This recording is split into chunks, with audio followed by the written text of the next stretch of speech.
हरे कृष्णा। इस वीडियो में ऋत्विक्स के जो मेन आर्गुमेंट हैं, चाहे वो 9 जुलाई का लेटर हो जिसमें हेंस फॉरवर्ड लिखा गया है, चाहे वो 28 मई की कन्वर्सेशन हो जिसमें शिला प्रभुपाद जी बोल रहे हैं कि when I order you become गुरु, चाहे वो परम पूज्य तमाल कृष्ण महाराज जी का कन्फेशन हो कि शिला प्रभुपाद जी ने गुरु बनने का नहीं बल्कि ऋत्विक बनने का ऑर्डर दिया था। तर्क और प्रमाण के साथ सिद्ध करेंगे किस तरीके से सारे आर्गुमेंट गलत हैं, किस तरीके से सारे आर्गुमेंट ना कि सिर्फ गलत हैं बल्कि शास्त्रों के विरुद्ध हैं, बल्कि ना कि सिर्फ शास्त्रों के विरुद्ध हैं बल्कि पूरी तरह से तर्कहीन हैं, शिला प्रभुपाद जी की टीचिंग्स के बिल्कुल अगेंस्ट में है। हालांकि मेरी कोई अथॉरिटी नहीं है, लेकिन मैं थोड़ा सा भी इस बारे में बात करना चाहता हूं कि बेंगलोर की तरफ से जो पीस प्रपोजल रखा गया है किस तरह से वो टेक्निकली पॉसिबल नहीं है, और वो जानते हैं इस बात को, इसलिए डिवोटीज को मैनिपुलेट करने का, इमोशनली मैनिपुलेट करने का जो है यहाँ पे प्रयास किया जा रहा है।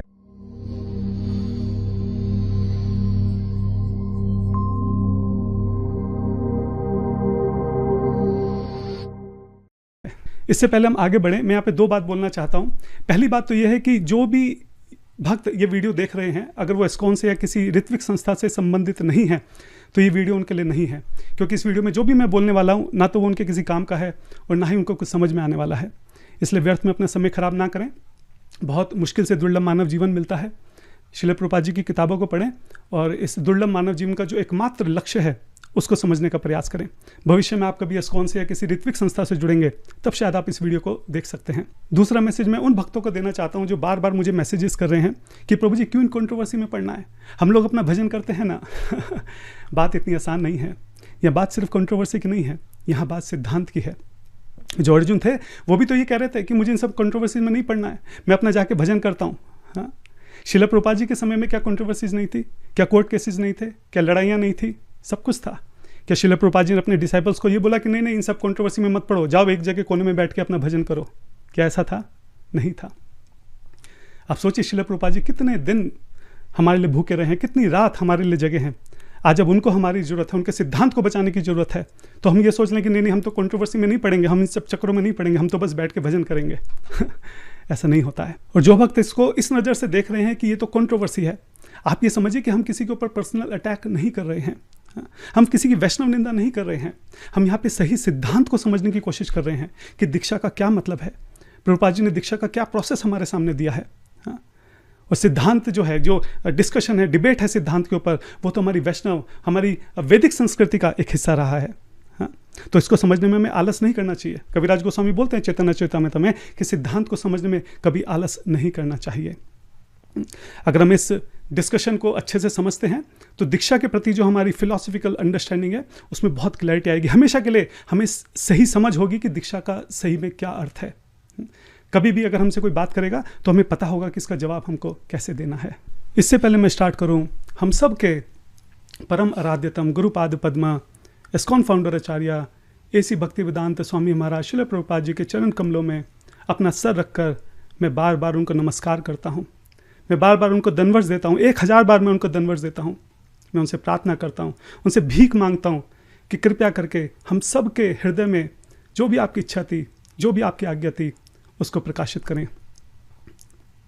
नमो विष्णुपादाय कृष्ण पृष्ठाय भूतले श्रीमती भक्ति वेदांत स्वामी इतर नामिने नमस्ते सरस्वती देवे गौरवाणी प्रचारिणे निर्विशेष शून्यवादी पाश्चात्य देश तारिणे। और मैं इस बात को भी समझता हूँ कि वो सारे भक्त, चाहे वो किसी भी संस्था से जुड़े हों, हम सब शिला प्रभुपाद जी को सर्व करना चाहते हैं। सिर्फ इस एक बिंदु के अलावा हमारे अंदर कहीं कोई मतभेद नहीं है। हम सब एक ही प्रभुपाद जी की चरण आश्रय में हैं, उनकी छत्र छाया में हैं, और अपने जीवन के आखिरी क्षण तक और अपने शरीर की आखिरी ऊर्जा तक उनकी सेवा में अपने आप को पूरी तरह से झोंक देना चाहते हैं। इसलिए मैं उन सभी भक्तों को जो कहीं ना कहीं शिला प्रभुपाद जी की सेवा कर रहे हैं उनके चरणों में भी प्रणाम करता हूँ। वंच कल्पतरुभ्यश्च कृपा सिंधु भैवच पतितनाम पावनेभ्यो वैष्णवेभ्यो नमो नमः। शिला प्रभुपाद की जय। अब ऋत्विक की जो हिस्ट्री है वो मैं यहाँ पे पूरा नहीं बताने वाला हूँ। अगर आप ये वीडियो देख रहे हैं तो मैं ये एक्सपेक्ट कर रहा हूँ कि आपको शायद वो कहीं ना कहीं पता होगा, नहीं तो 10 सेकंड में मैं बिल्कुल जल्दी से एक हल्का सा इंट्रोडक्शन दे देता हूँ कि शिला प्रभुपाद जी की महासमाधि के बाद कुछ भक्तों को ऐसा लगा कि शिला प्रभुपाद जी जो थे वो अंतिम गुरु थे, और ये जो गुरु परंपरा है इसको यहीं रोक देना चाहिए। शिला प्रभुपाद जी ही अंतिम गुरु हैं और आने वाली जनरेशन्स को उनको शिला प्रभुपाद जी से ही दीक्षा दिलानी चाहिए और हम वो दीक्षा दिलाएंगे। तो जो भक्त ऐसा सोचते हैं उनको ऋत्विक कहते हैं। और ये कुछ ऐसे भक्त हैं जो एस्कॉन से अलग हो गए, और जो एस्कॉन है वो जो गुरु परंपरा चली आ रही है उसी को आगे कंटिन्यू कर रहा है। तो बेसिकली दो अलग अलग यहाँ पे जो है ग्रुप बन गए हैं। इसके ऊपर डिटेल वीडियो मैं ऑलरेडी 2 वीडियो में यहाँ पे बना चुका हूँ। इसका लिंक मैं यहाँ ऊपर भी दे दूंगा और नीचे कमेंट और डिस्क्रिप्शन में भी दे दूंगा। अगर आपको इस बारे में कुछ भी नहीं पता है तो आप एक बार वो वीडियो देख सकते हैं, आपको थोड़ा बैकग्राउंड समझ में आ जाएगा कि हम यहाँ पे क्या बात करने वाले हैं। इस वीडियो में मैं सीधा जो आर्ग्यूमेंट है उसके ऊपर चर्चा करूँगा। तो सबसे पहले हम स्टार्ट करते हैं जो 9 जुलाई का लेटर है, जो सबसे मेन आर्ग्यूमेंट है ऋत्विक का, एकदम ब्लैक एंड वाइट आर्ग्यूमेंट, जिसके आधार पर लगभग जिसके आधार पर पूरी ऋत्विक फिलॉसफी जो है वो बेस्ड है। सीधा उस पर चलते हैं, बात करते हैं कि वो एग्जैक्टली है क्या, ऋत्विक्स उसके बारे में क्या सोचते हैं और हमारा उसके बारे में क्या अंडरस्टैंडिंग है। तो चलिए इस लेटर को देखते हैं। मैं आपको अपने स्क्रीन पे 9 जुलाई 1977 का लेटर दिखा रहा हूँ, ठीक है। ये this is probably one of the most important letters in ISKCON history. केवल इस एक लेटर की वजह से ना जाने कितने हजारों भक्त जो हैं वो एस्कॉन से अलग हो गए, ना जाने कितनी छोटी छोटी ऋत्विक संस्थाएं जो हैं खुल गई हैं केवल इस एक लेटर की वजह से। तो ये बहुत इंपॉर्टेंट है। मैं डिवोटी से भी रिक्वेस्ट करूंगा कि अगर वो ये वीडियो कुछ काम करते करते चलते फिरते देख रहे हैं तो शांति से थोड़ी देर के लिए एक जगह बैठ जाएँ, फोकस करके स्क्रीन पर देखें, ध्यान से सुने। मैं जो अगले 15-20 मिनट बोलने वाला हूँ ये ज़िंदगी भर आपके काम आने वाला है, ये बहुत इंपॉर्टेंट है। Please listen very carefully. तो 9 जुलाई 1977 का लेटर है जो कि प्रभुपाद जी के सेक्रेटरी परम पूज्य तमाल कृष्ण महाराज जी ने लिखा था, उन्होंने साइन किया था, प्रभुपाद जी ने ऑथराइज किया था। और ये लेटर जो है जीबीसी और टेम्पल प्रेसिडेंट्स को भेजा गया था। क्या था इस लेटर में? इस लेटर में बेसिकली बताया गया है कि आने वाले समय में फर्स्ट और सेकेंड इनिशिएशन जो है वो कैसे होंगे। तो इसमें बताया गया है कि श्रील प्रभुपाद जी के 11 शिष्यों को चुना गया है ऋत्विक के तौर पे, और ये जो ऋत्विक हैं ये फर्स्ट और सेकंड इनिशिएशन देंगे श्रील प्रभुपाद जी के बिहाफ पे। जिनको इनिशिएशन मिलेगा वो सभी भक्त जो हैं वो श्रील प्रभुपाद जी के शिष्य होंगे। मैं समय बचाने के लिए पूरा पढ़ नहीं रहा हूँ, लेकिन आप स्क्रीन रोक के बिल्कुल एक एक लाइन ध्यान से पढ़िए ताकि आपको एज इट इज़ इसका जो है एक ग्लांस मिले कि एग्जैक्टली क्या लिखा हुआ इसमें, ठीक है। तो जो ऋत्विक हैं अब उनका ये मानना है कि ये प्रभुपाद जी का ऑर्डर था और ये आखिरी ऑर्डर था। इसके बाद प्रभुपाद जी ने कभी कोई ऑर्डर नहीं दिया कि इनिशिएशन कैसे दिए जाएंगे। और इस लेटर में साफ साफ लिखा हुआ है कि ऋत्विक जो हैं वो अपॉइंट होंगे, ये 11 जो प्रभुपाद जी के डिसाइपल्स हैं ये अपॉइंट होंगे, ये श्रील प्रभुपाद जी के बिहाफ पे इनिशिएशन देंगे, ठीक है। और यहाँ पे हैंस फॉरवर्ड वर्ड लिखा हुआ है। हैंस फॉरवर्ड का मतलब आज से, अभी से और अनंत समय के लिए, आने वाले हमेशा हमेशा के लिए ये जो ऋत्विक सिस्टम है ये प्रभुपाद जी ने यहाँ पे लिख दिया। जब तक इसका कोई काउंटर ऑर्डर प्रभुपाद जी नहीं देंगे ये आखिरी प्रभुपाद जी का ऑर्डर है और हम इसी को मान के चलेंगे क्योंकि प्रभुपाद जी ने ऑर्डर दिया है और इसके हिसाब से ऋत्विक फिलॉसफी जो है वो सही है, इसलिए हम ऋत्विक का पालन करेंगे, ठीक है। ये उनकी अंडरस्टैंडिंग है। और इस लेटर को वो 28 मई का एक बहुत इंपॉर्टेंट डिस्कशन था उसके साथ कनेक्ट करते हैं। 28 मई का जो डिस्कशन था वो जीबीसी मेंबर्स और श्रील प्रभुपाद जी के बीच में हुआ था। इसमें कई सारे प्रश्न प्रभुपाद जी से पूछे गए थे और एक बहुत इंपॉर्टेंट क्वेश्चन जो यहाँ पे प्रभुपाद जी से पूछा गया और बहुत ही ज़्यादा स्पेसिफिक तरीके से यहाँ पे प्रभुपाद जी से पूछा गया कि प्रभुपाद जी आपके जाने के बाद when you are no longer with us ये जो फर्स्ट और सेकंड इनिशिएशन है ये कैसे होंगे। तो ये जो डिस्कशन है यहाँ पे थोड़ा सा कंफ्यूजिंग है, ठीक है। श्रील प्रभुपाद जी बोलते हैं कि मैं तुम में से कुछ को रिकमेंड करूँगा और तुम जो हो ऑफिशिएटिंग आचार्य की तरह आगे एक्ट करोगे। तमाल कृष्ण महाराज जी पूछते हैं तो क्या ऋत्विक होंगे? प्रभुपाद जी कहते हैं हाँ ऋत्विक होंगे। अब फिर कंफ्यूजन हो गया, ऋत्विक होंगे तो फिर ऑफिशिएटिंग आचार्य कैसे होंगे? तो फिर सतस्वरूप महाराज जी पूछते हैं कि उनका आपके साथ संबंध क्या होगा, मतलब जो इनिशिएशन देगा उसका क्या संबंध होगा? प्रभुपाद जी कहते हैं गुरु होंगे। अब फिर से कंफ्यूजन, गुरु हैं तो फिर ऋत्विक कैसे होंगे? तो सतस्वरूप महाराज जी बोलते हैं तो वो आपके बिहाफ पे देंगे ना। तो प्रभुपाद जी कहते हैं तो सिर्फ फॉर्मेलिटी है, this is just a formality. क्यों है फॉर्मेलिटी? क्योंकि because in my presence one should not become गुरु। क्योंकि जब तक तुम्हारे गुरु इस धरती पर हैं ये एटिकेट्स के विरुद्ध है कि तुम उससे पहले दीक्षा देना स्टार्ट कर दो, इसलिए सिर्फ एक फॉर्मेलिटी है, ठीक है। लेकिन जब मैं ऑर्डर दूंगा ऑन माई ऑर्डर, जब मैं ऑर्डर दूंगा हाँ बी एक्चुअल गुरु, ठीक है, बट बाय माई ऑर्डर, लेकिन जब मैं ऑर्डर दूंगा तब करना ऐसा।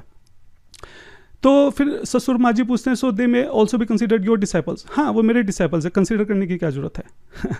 फिर कंफ्यूजन हो गया, फिर से पूछते हैं कि he is asking that the ritvik acharya they are officiating giving diksha there, the people who they give diksha whose disciple are दे।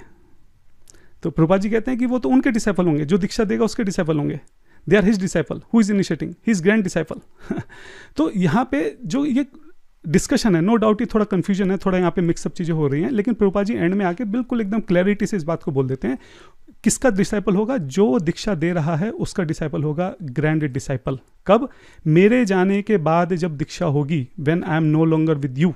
जो एक्चुअल क्वेश्चन था उसका एक्चुअल आंसर यहाँ पे प्रभुपाद जी दे रहे हैं कि जो इनिशिएट करेगा उसका डिसाइपल होगा, ठीक है। यहाँ पे बात खत्म हो जाती है, दैट्स क्लियर। लेकिन फिर ससुर महाराज जी कुछ कह रहे होते हैं, लेकिन बीच में प्रभुपाद जी उनको काट के बोलते हैं कि बट व्हेन आई ऑर्डर, लेकिन जब मैं ऑर्डर दूंगा तब। जब मैं ऑर्डर दूंगा तब तुम गुरु बनो, रेगुलर गुरु बनो, ठीक है। And he become disciple of my disciple, disciple of my disciple. आप सोचिए बहुत क्लैरिटी से यहाँ पे लिखा हुआ है प्रभुपाद जी क्या चाहते थे, disciple of my disciple, regular Guru, grand disciple, ये सारे वर्ड्स हैं यहाँ पे। लेकिन कब? जब मैं ऑर्डर दूं। तो ऋत्विक का कहना यही है कि ये ऑर्डर कहाँ है। ये जो प्रभुपाद जी ने कहा था, हम मानते हैं कि प्रभुपाद जी चाहते थे कि उनके शिष्य आगे जाके दीक्षा दें, हम मानते हैं सब, लेकिन प्रभुपाद जी ने कहा था कि जब मैं ऑर्डर, तो ये ऑर्डर कहाँ है? ऑर्डर तो है ही नहीं। तो ऑर्डर नहीं है तो सारी बात ही खत्म हो गई। और ये जो ऑर्डर प्रभुपाद जी ने यहाँ पे दिया, एक्चुअली में ये लेटर है यहाँ पे 9 जुलाई का, जो ऋत्विक का लेटर है, ठीक है। ये ऑर्डर प्रभुपाद जी ने दिया है, लेकिन प्रभुपाद जी ने इस ऑर्डर में चेंज कर दिया और यहाँ पे ऋत्विक का नाम दे दिया। तो ये प्रभुपाद जी का फाइनल ऑर्डर है, इसी को हम मान के चलेंगे और ये हैंड्स फॉरवर्ड है। आगे इसके बाद प्रभुपाद जी ने कोई ऑर्डर दिया नहीं तो फुल एंड फाइनल हो गया, इसलिए अब हम ऋत्विक फिलॉसफी को मानेंगे। ये उनकी अंडरस्टैंडिंग है। अच्छा, जो हमारे ऋत्विक भाई हैं वो 9 जुलाई का ये जो लेटर है और 28 मई की जो कन्वर्सेशन है, इन दोनों को आपस में लिंक मानते हैं, क्योंकि उनका कहना है कि प्रभुपाद जी को ऑर्डर देना था और यहाँ पे जो है प्रभुपाद जी ने ऑर्डर दे दिया। तो ये दोनों ट्विंस हैं, एक तरह से आपस में लिंक हैं। लेकिन यहाँ पे अब 2 प्रश्न खड़े होते हैं। पहला प्रश्न ये खड़ा होता है कि प्रभुपाद जी को ये ऋत्विक के लिए ऑर्डर देने की क्या जरूरत थी, क्योंकि इससे पहले ही जो ऋत्विक थे वो एक्ट कर रहे थे, प्रभुपाद जी के बिहाफ पे वो पहले भी दीक्षा दे रहे थे, ऋत्विक प्रोसेस जो था वो तो पहले से था, तो फिर ये लेटर की जरूरत क्या थी। दूसरा प्रश्न ये है कि ये जो डिस्कशन यहाँ पे चल रहा है, यहाँ पे तो प्रभुपाद जी कह रहे हैं कि मैं ऑर्डर दूंगा तुमको रेगुलर गुरु बनने के लिए, लेकिन यहाँ पे जो ऑर्डर दिया वो रेगुलर गुरु के लिए तो नहीं था, वो तो ऋत्विक के लिए था। तो ये दोनों अलग अलग कैसे हो गए? ये दोनों अलग अलग इसलिए हो गए क्योंकि ये दोनों आपस में कनेक्टेड नहीं हैं। जो 9 जुलाई का लेटर है वो 28 मई की कन्वर्सेशन का कंटिन्यूएशन नहीं है, वो उसका रिस्पॉन्स नहीं है, बल्कि जस्ट उससे 2 दिन पहले जो कन्वर्सेशन हुई है, ये 9 जुलाई है, जो 7 जुलाई को कन्वर्सेशन हुई है ये उसका कंटिन्यूएशन है। जस्ट 2 दिन पहले श्रील प्रभुपाद जी के साथ फिर से तमाल कृष्ण महाराज जी डिस्कस कर रहे थे, फिर से इनिशिएशन का टॉपिक छिड़ता है। और अभी मैं आपको थोड़ा सा बैकग्राउंड दे देता हूँ कि हुआ क्या है। देखिए, ऋत्विक पहले भी थे, लेकिन ऋत्विक क्या करते थे कि जिसको इनिशिएशन देना है उसका नाम जो है वो श्रील प्रभुपाद जी को रिकमेंड करते थे। श्रील प्रभुपाद जी उसको नया नाम देते थे, इनिशिएटेड नेम देते थे। और फिर जो ऋत्विक थे वो माला के ऊपर चैंटिंग करके, यज्ञ करके उनको दीक्षा प्रभुपाद जी के बिहाफ पे दे दिया करते थे। ये प्रोसेस पहले से था।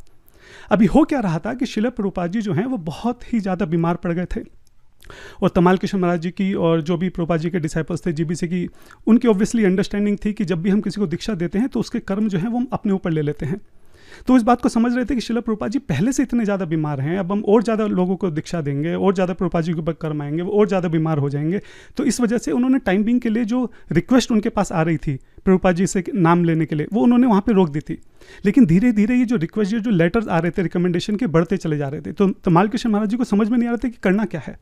इसलिए एक दिन, मतलब 7 जुलाई को, वो श्रील प्रभुपाद जी से जाके बात करते हैं कि प्रभुपाद जी ये इतने सारे लेटर हमारे पास इकट्ठे होते जा रहे हैं, पहले तो हम ये आपको भेजा करते थे, लेकिन अब आपकी हेल्थ और ये सब चीज़ें, अब हमें समझ नहीं आ रहा क्या करना चाहिए।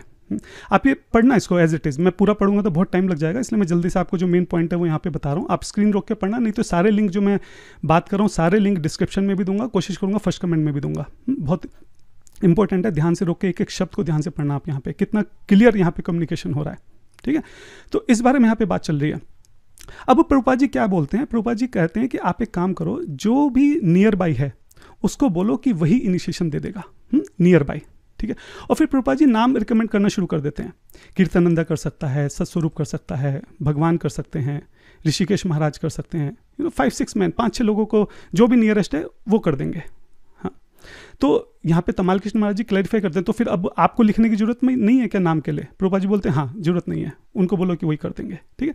फिर ये डिस्कशन है, आप पढ़ना यहाँ पे, मैं सीधा नीचे यहाँ पे आ रहा हूँ, ठीक है। अब यहाँ पे तमाल कृष्ण महाराज जी एकदम क्लैरिटी से कंफर्म कर रहे हैं कि जो उनकी अंडरस्टैंडिंग है वो सही है कि नहीं है।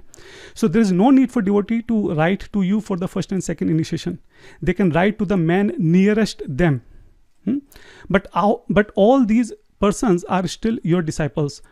Nobody who give initiation is doing so on your behalf. Anybody who gives initiation is doing on your behalf. Prabhupada ji कहते हैं यस, हाँ बिल्कुल सही है. तो देखिए कितना क्लैरिटी से यहाँ पे बोला गया है, ठीक है. अच्छा, फिर उसके बाद तमाल कृष्ण महाराज जी बोलते हैं कि जो आपकी बुक है जिसमें हम डिसाइपल्स के नाम लिखते हैं, मैं उसमें एंट्री जो है अभी भी कंटिन्यू करूँ. श्रील प्रभुपाद जी बोलते हैं कि हाँ आप उसमें एंट्री कंटिन्यू करो. अच्छा, प्रभुपाद जी के दिमाग में अभी भी ये चल रहा है कि और कौन कौन कर सकता है ठीक है. तो अब आप ये देखिए, यहाँ पे प्रभुपाद जी बोले India, I am here, India में तो मैं खुद ही कर दूंगा. हाँ, जयपताका महाराज भी हैं. आप सोचिए इंडिया में आई एम हेयर का क्या मतलब है, यानी कि प्रभुपाद जी कोई एक पूरा प्रोसेस हैंड ओवर नहीं कर रहे हैं ऋत्विक को। प्रभुपाद जी बोल रहे हैं कि एक जो टेम्परेरी प्रॉब्लम खड़ी हो गई है कि दीक्षा कैसे दी जाए, जो पेंडिंग है उनका क्या करा जाए, इसलिए प्रभुपाद जी यहाँ पे नाम सजेस्ट कर रहे हैं कि जो भी नियरेस्ट है, ठीक है, उनको आप भेज दो, वही दीक्षा दे देंगे मेरे बिहाफ पे, और इंडिया में तो मैं खुद ही दे दूंगा। हाँ? और अभी भी यहाँ पे आगे नाम डिस्कशन अभी भी नाम चल रहे हैं, यहाँ पे जयपताका महाराज का नाम आ गया, तमाल कृष्ण महाराज जी कंफर्म करते हैं कि यही है ना, कीर्तनानंद महाराज, सतस्वरूप महाराज जी, जय तीर्थ महाराज, भगवान महाराज, ऋषिकेश महाराज, जयपताका महाराज और तमाल कृष्ण महाराज जी अपना नाम लेते हैं। प्रभुपाद जी बोलते हैं कि हाँ ये ठीक है, ये 7 लोग ठीक है, लेकिन उसके बाद भी प्रभुपाद जी और भी नाम देने शुरू कर देते हैं, रामेश्वर को दे दो, हृदयानंद महाराज को दे दो, ठीक है। और यहाँ पे आप सोचिए प्रभुपाद जी को तमाल कृष्ण महाराज जी पे कितना विश्वास था, ठीक है। उन्होंने बोला विदाउट वेटिंग फॉर मी, मेरे वेट करने की जरूरत भी नहीं है, what ever you consider it is right, ठीक है, that will be depend on discussion, तुमको जो सही लगे तुम वो कर लेना, मेरा वेट करने की जरूरत नहीं, मेरा इंतजार करने की जरूरत नहीं है, ठीक है। That's for first and second initiation. हाँ, आप सोचिए कितना क्लियर कम्युनिकेशन है, और इससे ज़्यादा क्या क्लैरिटी चाहिए मुझे नहीं पता। मतलब एकदम क्लियर कम्युनिकेशन यहाँ पे हो रहा है कि फर्स्ट और सेकंड इनिशिएशन जो पेंडिंग हो गए हैं, एक टेम्परेरी प्रॉब्लम क्रिएट हो गई है, प्रभुपाद जी नहीं दे पा रहे हैं, वो कैसे करने हैं। प्रभुपाद जी ने बहुत क्लैरिटी से यहाँ पे कुछ नाम लिए, बाकी तमाल कृष्ण महाराज जी को बोला आप चाहें तो आप और भी ऐड कर सकते हैं, और जो नियरेस्ट है उसको बोलो वो वहाँ पे इनिशिएशन दे देगा। तो ये जो 7 जुलाई का डिस्कशन था, जो एक टेम्परेरी प्रॉब्लम को लेकर चल रहा था, वही टेम्परेरी प्रॉब्लम का सोल्यूशन जो है वो ये 9 जुलाई 2 दिन बाद जो है तमाल कृष्ण महाराज लेटर लिखते हैं। और इस लेटर में फिर से जो है फर्स्ट और सेकंड इनिशिएशन की जो बात है वो यहाँ पे करते हैं कि ये जो फर्स्ट और सेकंड इनिशिएशन है ये कैसे दिए जाएंगे।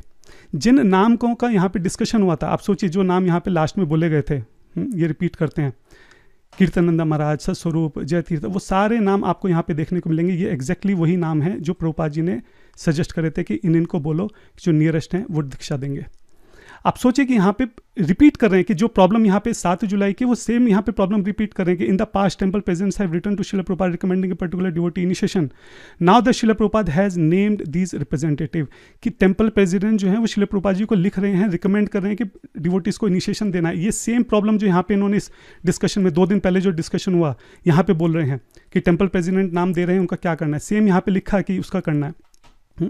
उसके बाद फिर यहाँ पे बोला कि नियरेस्ट देयर टेम्पल, फिर से जो प्रभुपाद जी ने 7 जुलाई को बोला कि जो भी पास में है, टेम्पल प्रेसिडेंट से रिक्वेस्ट करी कि आप नाम जो है उनको भेज दो, इन 11 में से जो भी पास में है आप नाम उनको भेज दो, वो प्रभुपाद जी के बिहाफ पे इनिशिएशन दे देंगे, वही नाम देंगे, वही माला देंगे, वही यज्ञ करेंगे, सब चीज़ वही कर देंगे। एंड में जो नाम है वो श्रील प्रभुपाद जी को वापस भेज दिया जाएगा, और वो श्रील प्रभुपाद जी की जो इनिशिएटेड डिसाइपल करके बुक है उसमें ऐड कर दिया जाएगा। आप सोचिए कितना क्लियर है, कितने समय तक इस बारे में बेवकूफ़ बनाया गया कि 9 जुलाई का जो लेटर है वो 28 मई की कन्वर्सेशन का कंटिन्यूएशन है, जबकि ऐसा नहीं था। जो 9 जुलाई का लेटर है वो 7 जुलाई का जो डिस्कशन था उसका कंटिन्यूएशन था। 7 जुलाई के जो डिस्कशन है, यहाँ पे एक टेम्परेरी इशू जो क्रिएट हो गया था, जो बैकलॉग क्रिएट हो गया था कि डिवोटीज को इनिशिएशन कैसे दिया जाए, उस टेम्परेरी प्रॉब्लम का जो सोल्यूशन है वो ये लेटर है 9 जुलाई का। और इसका मैं आपको एक सबूत और देता हूं। 18 अक्टूबर 1977, 18 अक्टूबर 1977 को फिर से इस बारे में एक बात होती है, और अगर हम नीचे जाते हैं आप देखिए कि प्रभुपाद कितनी क्लैरिटी से इस बात को बोल रहे हैं, सारा कन्फ्यूजन यहाँ पे जो है दूर होने वाला है। श्री प्रभुपाद जी क्या बोलते हैं, यहाँ पे फिर से एक डिस्कशन हो रहा है कि किसी को दीक्षा देनी है, बंगाली जेंटलमैन को कैसे दी जाए। तो प्रभुपाद जी बोल रहे हैं I deputed some of you to initiate, मैंने तुमको पहले ही दे दिया, कुछ को जो है ऑथराइज कर दिया, आप उनको जाके बोलो वो इनिशिएशन दे देंगे। यहाँ पे प्रभुपाद जी देखो क्या बोल रहे हैं, वो बोल रहे हैं I stopped for the time being, मैंने टाइम बीइंग के लिए स्टॉप किया है। अगर ये लेटर परमानेंट था, अगर ये लेटर फाइनल ऑर्डर था जो हमेशा हमेशा के लिए इस्कॉन के अंदर दीक्षा प्रणाली को बदलने वाला था, तो क्या प्रभुपाद ये बोलते कि नहीं तो टाइम बीइंग के लिए मैंने दिया है? क्या वो ऐसा बोलते? और प्रभुपाद जी देखो यहाँ पे क्या बोल रहे हैं, and if Krishna's grace I recover from this condition, मैं जो बीमार हूं मैं इससे रिकवर हूंगा, and I shall begin again, मैं फिर से शुरू करूंगा। किसी टेम्परेरी चीज को जो प्रभुपाद जी ने रखा है यहाँ पे एक टेम्परेरी प्रॉब्लम को सॉल्व करने के लिए, प्रभुपाद जी बोल रहे हैं कि मैं फिर से शुरू कर दूंगा, मतलब जो टेम्परेरी प्रोसेस बनाया गया इसको हटा के मैं फिर से दीक्षा देना मैं खुद से शुरू करूंगा। अब सोचिए इससे बड़ा और क्या एविडेंस चाहिए आपको? इतना क्लियर कट प्रभुपाद जी बोल रहे हैं I stop for the time being, I shall begin again. इसलिए मैं आपको बात बोल रहा हूँ कि ये जो 9 जुलाई का लेटर है ये कोई फाइनल ऑर्डर नहीं था, किसी भी तरीके से नहीं था। ये सिर्फ इससे 2 दिन पहले 7 जुलाई को जो डिस्कशन चल रहा था, जो एक टेम्परेरी प्रॉब्लम क्रिएट हो गई थी, सिर्फ उसका एक टेम्परेरी सोल्यूशन था कि दीक्षा प्रणाली को बिना रोके आगे फिलहाल अभी इस स्थिति में कैसे कंटिन्यू किया जाए। जो वेटिंग में है डिवोटीज, उनको दीक्षा आगे कैसे दी जाए।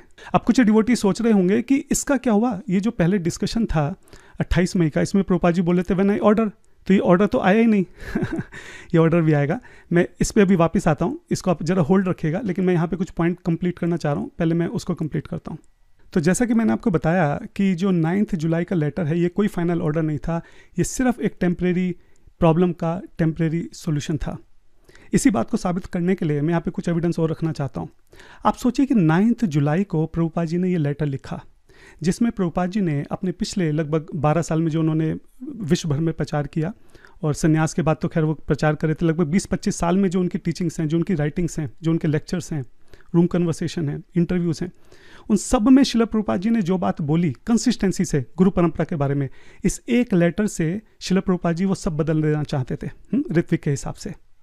तो 9 जुलाई को प्रभुपाद जी ने लेटर बोला, और अगर मैं वेदाबेस में जाके देख रहा हूँ तो नवंबर तक का यहाँ पे रूम कन्वर्सेशन है कि नवंबर तक प्रभुपाद जी से कम्युनिकेशन हो रहा था।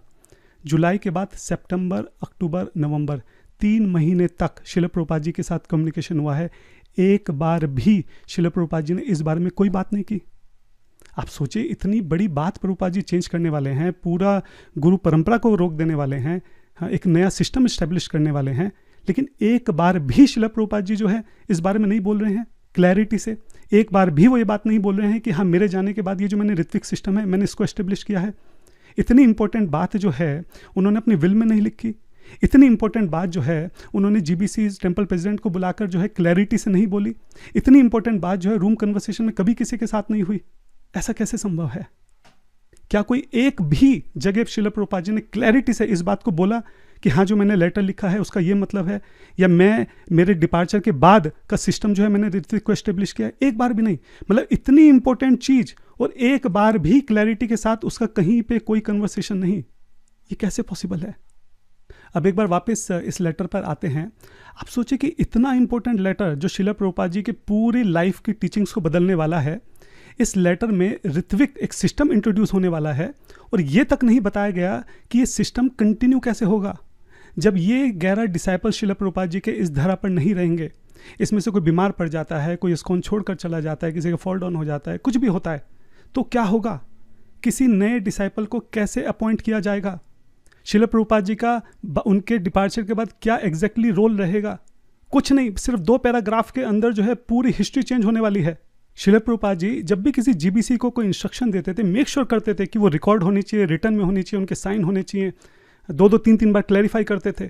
इतनी बार वो किसी एक इंस्ट्रक्शन को क्लैरिफाई करते थे अगर कुछ छोटा मोटा चेंज होता था।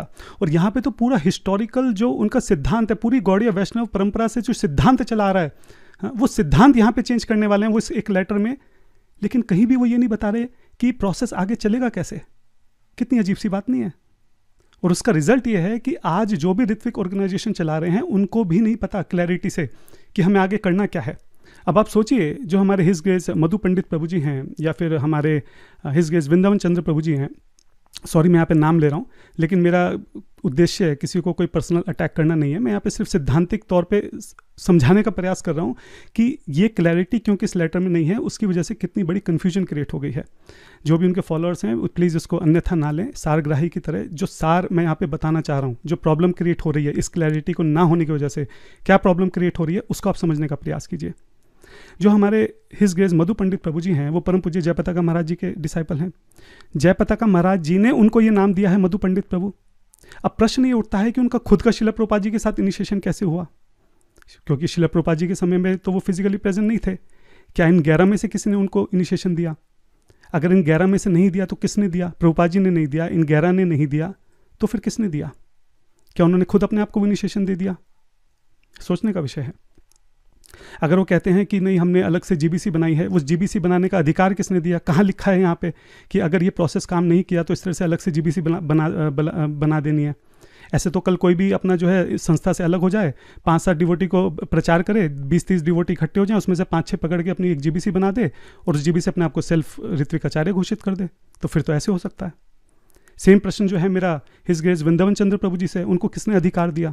उनका जो नाम है वृंदावन चंद्र दास, ये तो जो है उनके गुरु महाराज परम पूज्य गोपाल कृष्ण महाराज जी के द्वारा दिया गया है। तो ये अधिकार कहाँ से मिला, ये प्रोसेस कैसे है, और ये प्रोसेस ना होने की वजह से ही ये कन्फ्यूजन है। मधु पंडित प्रभु जी का कहना है कि नहीं, ऐसा नहीं है कि कोई इंस्टीट्यूट से अलग होकर कोई भी ऋत्विक बन जाएगा। एक संस्था होनी चाहिए, जीबीसी होनी चाहिए, और जीबीसी ही अपॉइंट करेगी। हालांकि उनकी खुद की जीबीसी उनकी खुद की बनाई हुई है, लेकिन फिर भी चलो उनका एक प्रोसेस है कि ऐसा होना चाहिए। हिज ग्रेस वृंदावन चंद्र प्रभु जी का क्या प्रोसेस है, और जो जैसे कि वृंदावन चंद्र प्रभु जी कर रहे हैं ऐसे तो फिर कोई भी कर सकता है। कोई भी अपना इंस्टीट्यूट से बाहर हो, जो प्रचार अच्छे से कर सकता हो, 50-60 लोग इकट्ठे करो, खुद की जीबीसी बनाओ या नई भी बनाओ, और अपने आप को ऋत्विक आचार्य बना दो और अपनी अलग संस्था बना दो। और उसी का कारण है कि आज अलग अलग संस्थाएं बन गई हैं। गिव गीता बन गई है, ISKM बन गई है, बेंगलोर की तो है ही, और भी अलग अलग दुनिया में छोटे मोटे जो भी चल रहे हैं। प्रोसेस ही डिफाइन नहीं है, सब अपनी मन मर्जी से कुछ भी प्रोसेस बना रहे हैं, जो उनको सही लग रहा है वो प्रोसेस बना के अपने हिसाब से आगे बढ़े जा रहे हैं। आप सोचिए, क्या एक संस्था 10,000 साल इस तरीके से चलने वाली है कि सब अपने मन मानिक जो है अपना कुछ भी प्रोसेस डिफाइन करके उसको सही मानकर और उसको आगे बढ़ाने वाले हैं? क्या ऐसे चलेगा? तो जैसा कि मैंने बोला कि हमारा फर्स्ट आर्गुमेंट यही है कि इतना इंपॉर्टेंट लेटर है, इतना बड़ा सिद्धांत जो है हमेशा के लिए बदलने वाला है, लेकिन कहीं भी इस लेटर में ये डिफाइन ही नहीं है कि ये जो प्रोसेस चेंज हो रहा है ये प्रोसेस आगे चलाया कैसे जाएगा। सेकंड आर्गुमेंट, ये लेटर जो है वो जीबीसी और टेम्पल प्रेसिडेंट्स को लिखा गया था। ये लेटर जो है सभी भक्तों के लिए नहीं था। जो फिलॉसफिकल इंस्ट्रक्शंस होती हैं वो डिवोटीज को दी जाती हैं। जो मैनेजरियल एडमिनिस्ट्रेटिव जो इंस्ट्रक्शंस होती हैं वो जीबीसी और टेम्पल प्रेसिडेंट्स को दी जाती हैं। इतना इंपॉर्टेंट लेटर जो है वो केवल टेम्पल प्रेसिडेंट और जीबीसी को क्यों दिया गया? जहाँ पे प्रभुपाद जी सिद्धांत बता रहे हैं कि दीक्षा का सिद्धांत आने वाले 10,000 साल में क्या होने वाला है, वो लेटर जो है सभी डिवोटीज को क्यों नहीं दिया गया? इसलिए क्योंकि वो डिवोटीज के लिए था ही नहीं, वो केवल एक टेम्परेरी अरेंजमेंट था जिसके लिए सिर्फ टेम्पल प्रेसिडेंट और जीबीसी को बताना था कि वो इनिशिएशन आगे कैसे दें, इसलिए नहीं बताया गया। तीसरा पॉइंट, इतना इंपॉर्टेंट लेटर श्रील प्रभुपाद जी ने खुद अपने हाथ से नहीं लिखा। नहीं लिखा तो नहीं लिखा, कम से कम डिक्टेट कर सकते थे। अरे डिक्टेट भी नहीं किया, कम से कम साइन तो कर सकते थे। 20-25 साल पुराना सिद्धांत, पूरा गौड़िया वैष्णव सिद्धांत यहां पे बदलने वाला है। श्रील प्रभुपाद जी ने एक बार भी इस लेटर को खुद से डिक्टेट करने की जरूरत नहीं समझी, साइन करने की जरूरत नहीं समझी। Does it make any sense? Fourth argument, इस लेटर में एंड में लिखा हुआ है कि जिनका भी इनिशिएशन होगा उनका नाम जो है श्रील प्रभुपाद जी को भेज दिया जाएगा। अब सवाल यहाँ पे ये उठता है कि श्रील प्रभुपाद जी के डिपार्चर के बाद श्रील प्रभुपाद जी को नाम कैसे भेजा जाएगा? एक लेटर जिसमें इनिशिएशन प्रोसेस डिफाइन हो रहा है ऋत्विक का, उसमें एक ऐसी लाइन क्यों लिखी गई जो पॉसिबल ही नहीं है? श्रील प्रभुपाद जी के डिपार्चर के बाद आप नाम कैसे भेजेंगे श्रील प्रभुपाद जी को? नहीं भेज सकते तो इस लाइन को यहाँ पे क्यों लिखा गया? इसलिए लिखा गया क्योंकि ये लेटर श्रील प्रभुपाद जी के डिपार्चर के बाद था ही नहीं, बाद के लिए था ही नहीं।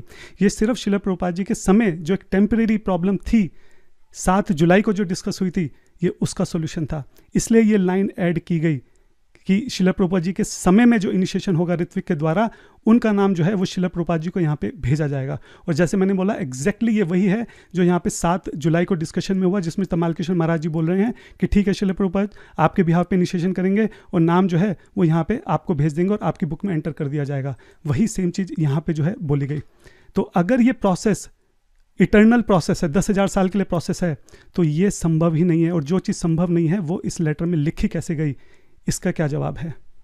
5वां आर्गुमेंट, आप सोचिए यहाँ पे क्या लिखा हुआ है? Temple president may henceforward send recommendation for first and second initiation to whichever of these 11 representative are nearest their temple.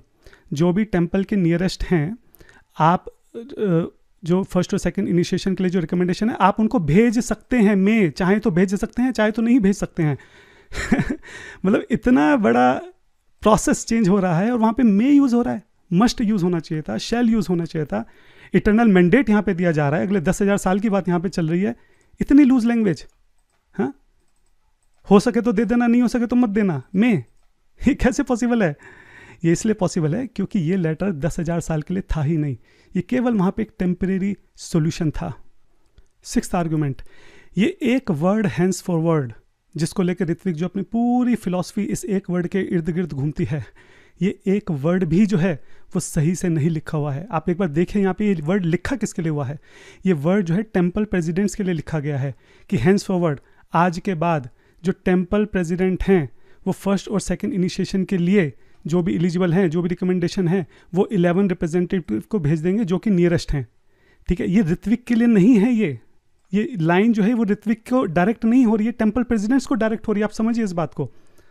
मतलब एक वर्ड जिसके ऊपर पूरी फिलॉसफी बना दी गई है, वो वर्ड भी सीधा सीधा ऋत्विक को नहीं जा रहा है। अब कोई कहेगा नहीं तो ऑब्वियस है ना, जो नियरेस्ट 11 रिप्रेजेंटेटिव है वो तो ऋत्विक ही है। लेकिन बात तो यही ना कि ऑब्वियस आपको देखना नहीं है ना, आपको तो एकदम बिल्कुल लिटरल मीनिंग देखना है कि जो एकदम लिखा हुआ है वही मानेंगे, ऑब्वियस चीज़ जो है वो नहीं मानेंगे, है ना। तो ऑब्वियस चीज़ तो हम हटाएं, क्योंकि ऑब्वियस से तो फिर बहुत सारी चीज़ें आ जाएंगी। जो लिटरल है सीधा सिर्फ उसी को मानना है। और लिटरल यहाँ पे अगर आप देखें तो ये जो हैंस फॉरवर्ड वर्ड है ये ऋत्विक के लिए ही नहीं है, बात ही खत्म हो गई। ये हैंस फॉरवर्ड वर्ड जो है वो टेम्पल प्रेसिडेंट्स के लिए है, उनको आदेश दिया जा रहा है हमेशा के लिए। ऋत्विक के लिए कोई आदेश नहीं है। ऋत्विक के लिए आदेश होता तो यहाँ पे होता कि हैंस फॉरवर्ड, सॉरी, अब से जो है ऋत्विक जो है हैंस फॉरवर्ड शिला प्रभुपाद जी के बिहाव पे इनिशिएशन दिया करेंगे, इस तरह की कोई लाइन होनी चाहिए थी, वो नहीं है। ये हैंस फॉरवर्ड टेम्पल प्रेसिडेंट्स के लिए यूज हुआ है। तो जो एक वर्ड जिसके ऊपर पूरी ऋत्विक फिलॉसफी बेस्ड है वो वर्ड ही गलत यूज हुआ है, इन द सेंस कि गलत यूज हुआ है मतलब कि वो उस कंटेक्स्ट में नहीं यूज हुआ है जिसमें ऋत्विक क्लेम करते हैं। 7th आर्गुमेंट, ये जो लेटर है ये 28 मई का कंटिन्यूएशन नहीं है। ये बात मैं पहले भी बोल चुका हूँ लेकिन इंपॉर्टेंट है, एक बार दोबारा से बोल देता हूँ। 28 मई का जो कंटिन्यूएशन है उसमें 28 मई का जो डिस्कशन है उसमें शिला प्रभुपाद जी ने बहुत क्लियरली इस बात को बोला है कि मैं ऑर्डर दूंगा रेगुलर गुरु बनने के लिए, ऑफिशिएटिंग आचार्य बनने के लिए। कहीं भी प्रभुपाद जी ने ऐसा नहीं बोला कि मैं ऑर्डर दूंगा ऋत्विक बनने के लिए। ये दो अलग अलग रोल हैं जो दो अलग अलग कंटेक्स्ट में यूज हो रहे हैं, इसको मिक्स नहीं कर सकते हैं। यहाँ पे ऋत्विक की कोई बात नहीं बोली प्रभुपाद जी ने कि मैं ऋत्विक बनने के लिए ऑर्डर दूंगा। इसलिए लेटर और ये 28 मई का कन्वर्सेशन ये आपस में लिंक नहीं है। 8th आर्ग्यूमेंट, जो ये लेटर है ये फर्स्ट और सेकंड इनिशिएशन के बारे में बात कर रहा है। यहाँ पे संन्यास का कोई जिक्र नहीं है। मेरा प्रश्न है कि ऋत्विक जो है फिर वो संन्यास कैसे दे देते हैं?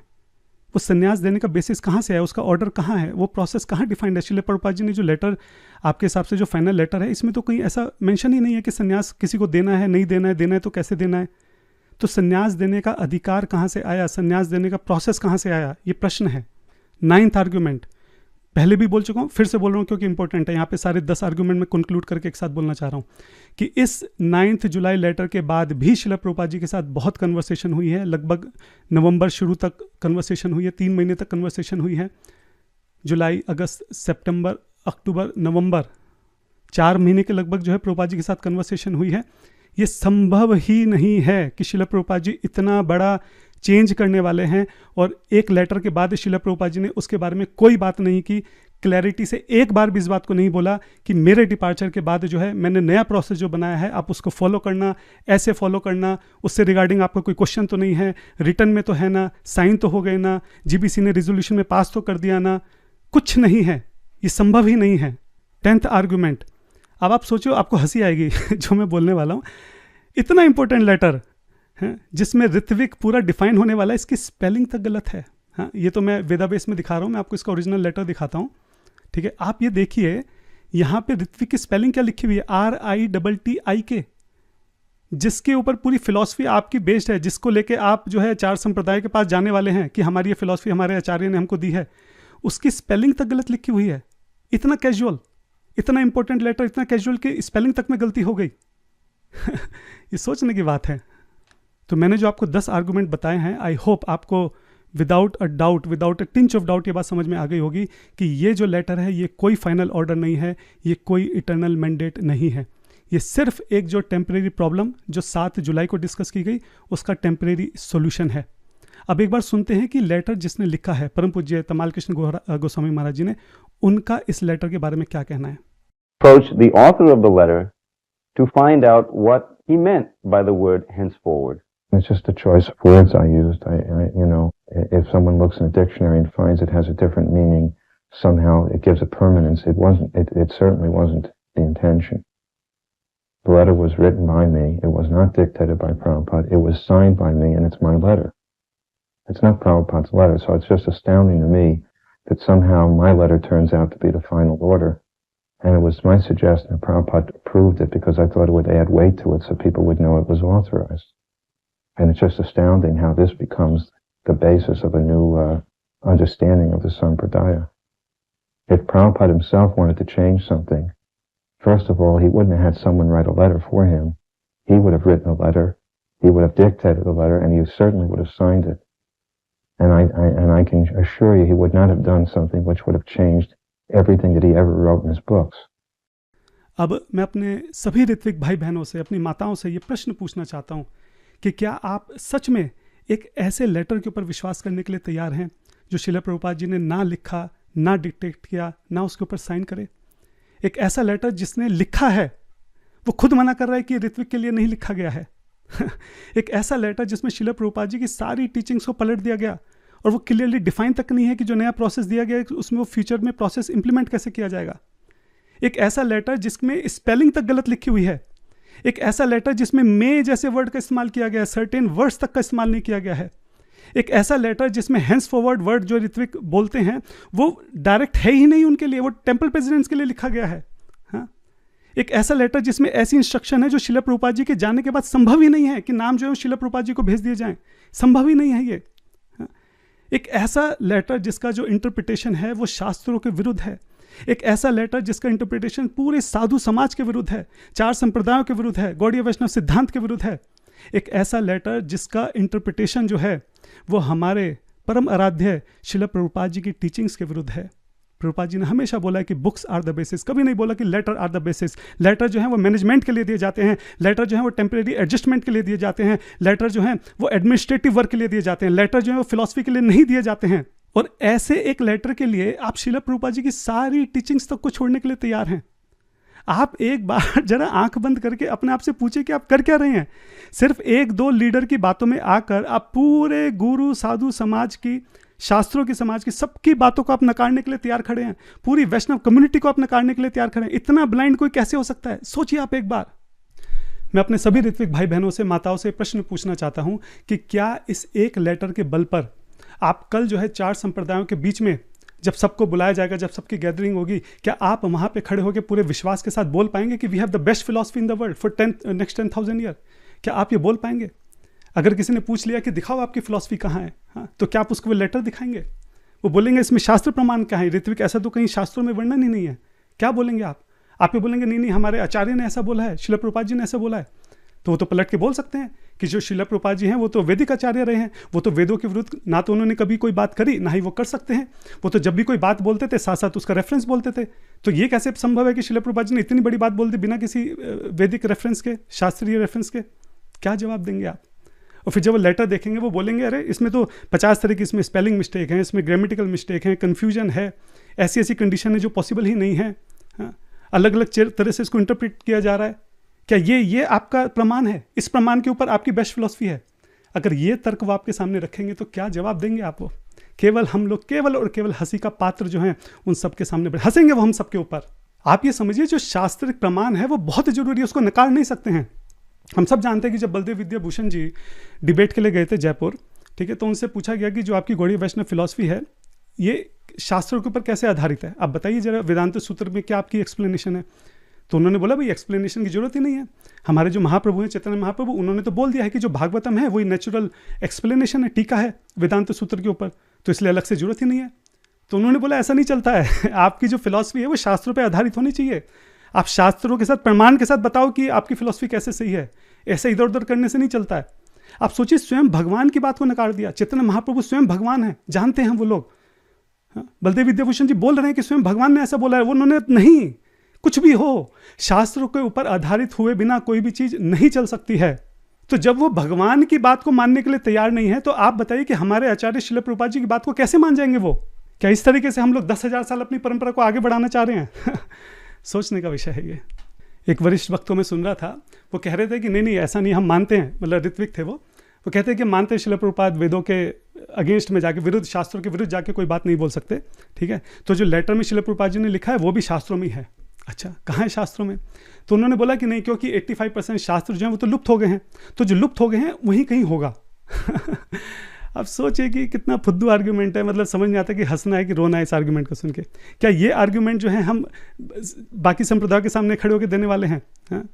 कि अपने गुरु के जो सिद्धांत जो उन्होंने बुक्स में दिया है उससे पलट हम एक बात कर रहे हैं, गुरु से अलग एक बात कर रहे हैं, साधुओं की बात तो हम सुनते ही नहीं हैं, और शास्त्रों के साथ कोई प्रमाण नहीं है, इस तरीके से तो आप एक बात सोचिए। हाँ, ऐसे तो प्रभुपाद जी की इतनी बुक्स हैं, उसमें किसी भी लाइन का कोई भी मतलब निकाल लो, और अगर शास्त्रों के विरुद्ध है तो बोल दो कि नहीं जो शास्त्र लुप्त हो गया वहां पे कहीं होगा।